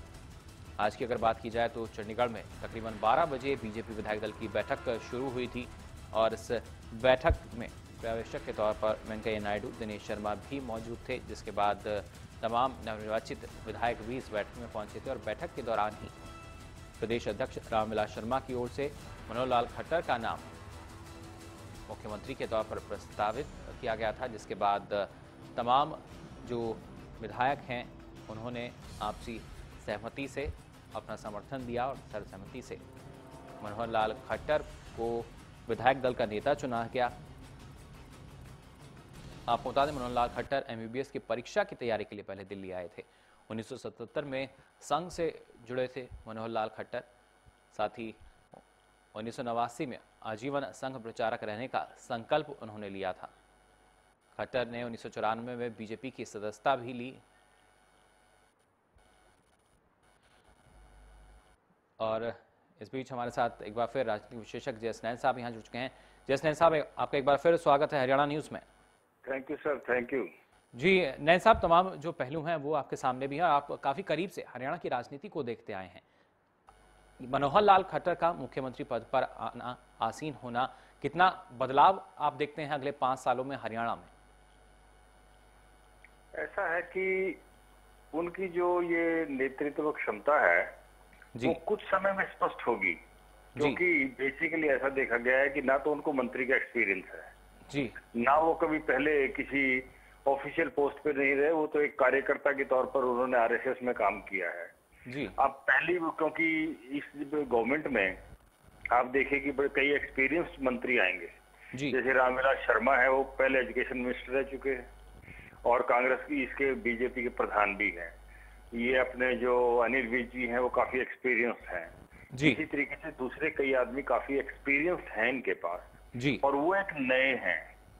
अब वो कितनी विजन है उनके अंदर, कितने तरीके से काम वो कर पाते हैं, ये समय बताएगा। हाँ, एक जरूर चीज बड़ी क्लियर है कि जिस तरीके से ये 7 दावेदार इनके थे जी, उन 7 दावेदारों को भी इनको कंट्रोल में रखना होगा जी, क्योंकि ऐसा नहीं है, कहीं ना कहीं से इनके अंदर भी ग्रज होगी। आप चाहे ये कहते हैं कि यूनानिमस हमने किया, कुछ भी किया है जी, परंतु हर 7 के 7 आदमी जो है ना वो मुख्यमंत्री बनना चाहते थे जी, बिल्कुल। कल तक हर आदमी ने पूरी कोशिश की है, चाहे आपने ये राव इंद्रजीत सिंह हैं, चाहे आपके रामविलास शर्मा जी हैं, कैप्टन अभिमन्यु हैं, अनिल विज जी हैं, सबने कोशिश की है जी। तो कहीं ना कहीं इनके मन की इच्छा है, ये भी उनकी हर एक्टिविटी को देखेंगे और वो कितने इन सब के बावजूद कितने कामयाब हो जा पाते हैं ये उनकी एबिलिटी पे डिपेंड करेगा। बिल्कुल नैन साहब जी, प्रॉब्लम है, समस्याएं हैं जी, परंतु वो कितने इनको ओवरकम कर पाते हैं तो ये उन पे डिपेंड करता है। क्योंकि मैं खुद एडमिनिस्ट्रेटर रहा हूँ, मैंने देखा है कई बार प्रॉब्लम्स होती हैं परंतु यदि आदमी के अंदर एबिलिटी है, उसकी विल पावर है जी, तो इसमें कोई शक नहीं कि वो उनको ओवरकम कर लेता है। बिल्कुल नैन साहब, जाहिर तौर पर जैसा आपने बताया जो नेता हैं कहीं ना कहीं बगावती स्वर भी आ सकते हैं, लेकिन खासतौर से जो उनके कार्यकर्ता हैं, जो उनके समर्थक हैं, उनमें अक्सर ये देखने को मिलता है जो विरोध प्रदर्शन किया जाता है, काले झंडे दिखाए जाते हैं। हेलो जी नैन साहब। हाँ जी जी नैन साहब। हाँ जी, हाँ जी, मुझे पता नहीं लगा, आप दोबारा प्लीज। नैन साहब आपसे जानना चाहेंगे जिस तरीके से लगातार जो विरोध की बात आप कह रहे हैं, कहीं ना कहीं 7 और जो लोग थे जो कहीं ना कहीं इस लिस्ट में शुमार थे, सीएम पद की होड़ में थे, अगर उनके साथ तालमेल अच्छा भी बैठा लें, लेकिन उनके जो समर्थक हैं, जो कार्यकर्ता हैं जमीन से जुड़े, वो क्या विरोध जता सकते हैं मनोहर लाल खट्टर पर? ऐसा है कि अंदर से जितने दिन के समर्थक थे, चाहे रामविलास शर्मा जी के, वो ये चाहेंगे कि रामविलास शर्मा जी बने। अंदर से उनके मन में तो इस चीज का खटाव है कहीं ना कहीं जी। और जितने भी ये चीफ मिनिस्टर के कैंडिडेट थे, इनके सबके समर्थक हैं और वो सभी ये चाहते थे कि उनका कैंडिडेट जो है ना वो चीफ मिनिस्टर बने, परंतु वो नहीं बना। तो कहीं ना कहीं उनके अंदर जो है ना मन में कहीं मन मुटाव तो है उनके मन में। अब वो कितना कंप्रोमाइज कर पाते हैं परिस्थितियों के अनुसार, ये देखना पड़ेगा। और इसमें सबसे मेन चीज ये होगी कि चीफ मिनिस्टर की वर्किंग क्या है जी। कई बार आदमी की वर्किंग इतनी अच्छी होती है कि वो सबका दिल जीत लेता है जी, और कई बार आदमी की वर्किंग ऐसी होती है कि जो उसके अपने होते हैं वो भी नाराज हो जाते हैं जी। तो इसलिए उनकी वर्किंग कैसी होगी ये आने वाला समय ही इस चीज को बताएगा कि वो कितने कामयाब हो पाते हैं और कितने नहीं। बिल्कुल नैन साहब, आपने अनुभव की यहाँ बात कही थी कि इस तरह का अनुभव नहीं रहा है, लेकिन अगर कार्यशैली अगर अच्छी हो तो क्या माना जाए अनुभव को फिर दरकिनार किया जा सकता है? किया जा सकता है जी। कि अगर एक आदमी, भूपिंदर सिंह हुड्डा को देखिए जी, भूपिंदर सिंह हुड्डा पहले ना कभी मुख्यमंत्री रहे थे, ना मंत्री रहे थे, कुछ भी नहीं रहे थे जी। वो भी नए आदमी थे और सिर्फ पार्टी तक ही उन्होंने काम किया था। और शुरू में आपने देखा होगा कि 6 महीने 1 साल तक आम आदमी ये कहता था कि भूपिंदर सिंह हुड्डा कामयाब नहीं होंगे, इनको रिप्लेस करना पड़ेगा, क्योंकि भजनलाल को रिप्लेस करके वो आए थे जी।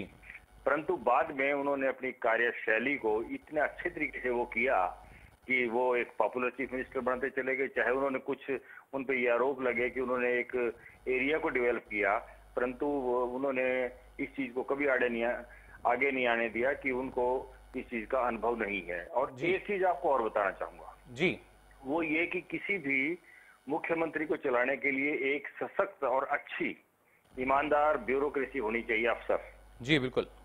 अब वो हरियाणा में जो अफसर है आपको पता है कि वो चाहे तो न्यूट्रल अपने आप को कहलवाते हैं, परंतु किसी न किसी पार्टी के साथ उनकी एफिलिएशन जरूर होती है जी। तो इसलिए वो अफसर मुख्यमंत्री जो पहले मुख्यमंत्री थे उन पर यह आरोप लगता रहा कि उनकी जो ये ब्यूरोक्रेसी है वो बेलगाम थी जी, उन पे कंट्रोल नहीं था, या कुछ कहते हैं कि वो ब्यूरोक्रेसी ही काम चलाती थी मुख्यमंत्री का, जो कहती थी वही करते थे। अब ये कितना कंट्रोल कर पाते हैं, देख बड़ी इंपॉर्टेंट चीज है ये जी। ये ब्यूरोक्रेसी पे कितना कंट्रोल कर रख पाते हैं ये डिपेंड करता है। अब आपने देखा होगा सेंटर में जी, मोदी जी ने आते ही ब्यूरोक्रेसी पर नकेल खींच दी जी। कोई लेट नहीं आता, बिल्कुल भी सब अपना काम करते हैं। अगर उनको छुट्टी वाले दिन भी बुलाना पड़े उस दिन भी वो आते हैं जी। तो ये आप आदमी पे डिपेंड करता है। अब ये कितनी नकेल खींच पाते हैं ब्यूरोक्रेसी पे, क्योंकि काम तो ब्यूरोक्रेसी ने करना है जी। ये तो पॉलिसीज बनाते हैं मंत्री, परंतु इम्प्लीमेंटेशन कौन करता है? वो अफसर करते हैं। अब अफसरों पर बहुत डिपेंड करेगा कि वो कितना काम कर पाते हैं, कितना ये चीफ मिनिस्टर उनके से काम ले पाते हैं। ये उनकी सफलता का मेन राज होता है। जी बिल्कुल नैन साहब, आप लगातार हमारे साथ बने रहिए। रेणु भाटिया जी भी हमारे साथ यहाँ फोन लाइन पर बनी हुई हैं। रेणु जी, क्या माना जाए, क्या वाकई जो अनुभव की कमी है वो कहीं ना कहीं जिस तरीके की अब छवि सामने आएगी निकलकर और जिस तरीके से कार्यशैली रहेगी, क्या उसमें रोड़ा अटका पाएगी? देखिए, मैंने नैन साहब की बात सुनी, मेरे बड़े भाई हैं, मैं उनका आदर करती हूँ। तो मेरा मत थोड़ा सा यहाँ से उनकी ये भिन्न है कि मनोहर लाल खट्टर जी को आप अनएक्सपीरियंस्ड व्यक्ति नहीं कह सकते। वो आरएसएस के बड़े सीनियर और पुराने प्रचारक रहे हैं और खास तौर से हरियाणा के साथ वो पिछले 22-23 वर्षों से लगातार जुड़े हुए हैं। जम्मू और कश्मीर जैसे क्षेत्र के वो संगठन मंत्री रहे हैं और उस समय में रहे हैं जब वहां पे बहुत ज्यादा आतंकवाद का गड़बड़ाहट चल रही थी। जी। तो यदि हम ये बात कहें कि उनको एक्सपीरियंस नहीं है, वो नए व्यक्ति हैं, तो ये कहना उचित नहीं होगा, क्योंकि जो व्यक्ति संघ में रह के और संगठन का कार्य संभालता है तो उसकी पैनी नजर प्रशासन पर भी रहती है, अपने कार्यकर्ता पर भी रहती है, भारतीय जनता पार्टी के अलावा दूसरी पार्टियों की कार्यशैलियों पर भी रहती है, क्योंकि उनको मंथन करना होता है। मंथन करके उनको एक प्रॉपर सिस्टम लाना पड़ता है कि हमारी पार्टी का ये कार्य ठीक होना चाहिए। तो वो दूसरी पार्टियों की कार्यशैलियों की कमियां, गड़बड़ाहट और ये सारी चीजों को देखते हुए एक नजरिया रखते हैं। तो मुझे लगता है कि वो ज्यादा एक्सपीरियंस्ड होंगे। और दूसरा, एक स्वच्छ छवि के व्यक्ति हैं। और अभी नैन साहब कह रहे थे कि दूसरे लोग पता नहीं उनको कितना काम करने देंगे, नहीं करने देंगे, क्योंकि सब में मुख्यमंत्री बनने की इच्छा थी। ये बात बिल्कुल सत्य है। हमारे पास भरपार थी कैंडिडेट की मुख्यमंत्री के लिए, बहुत ही उचित कैंडिडेट थे, परंतु ये इनको चुनने के लिए हमारे उन्हीं कैंडिडेट्स ने प्रपोज किया।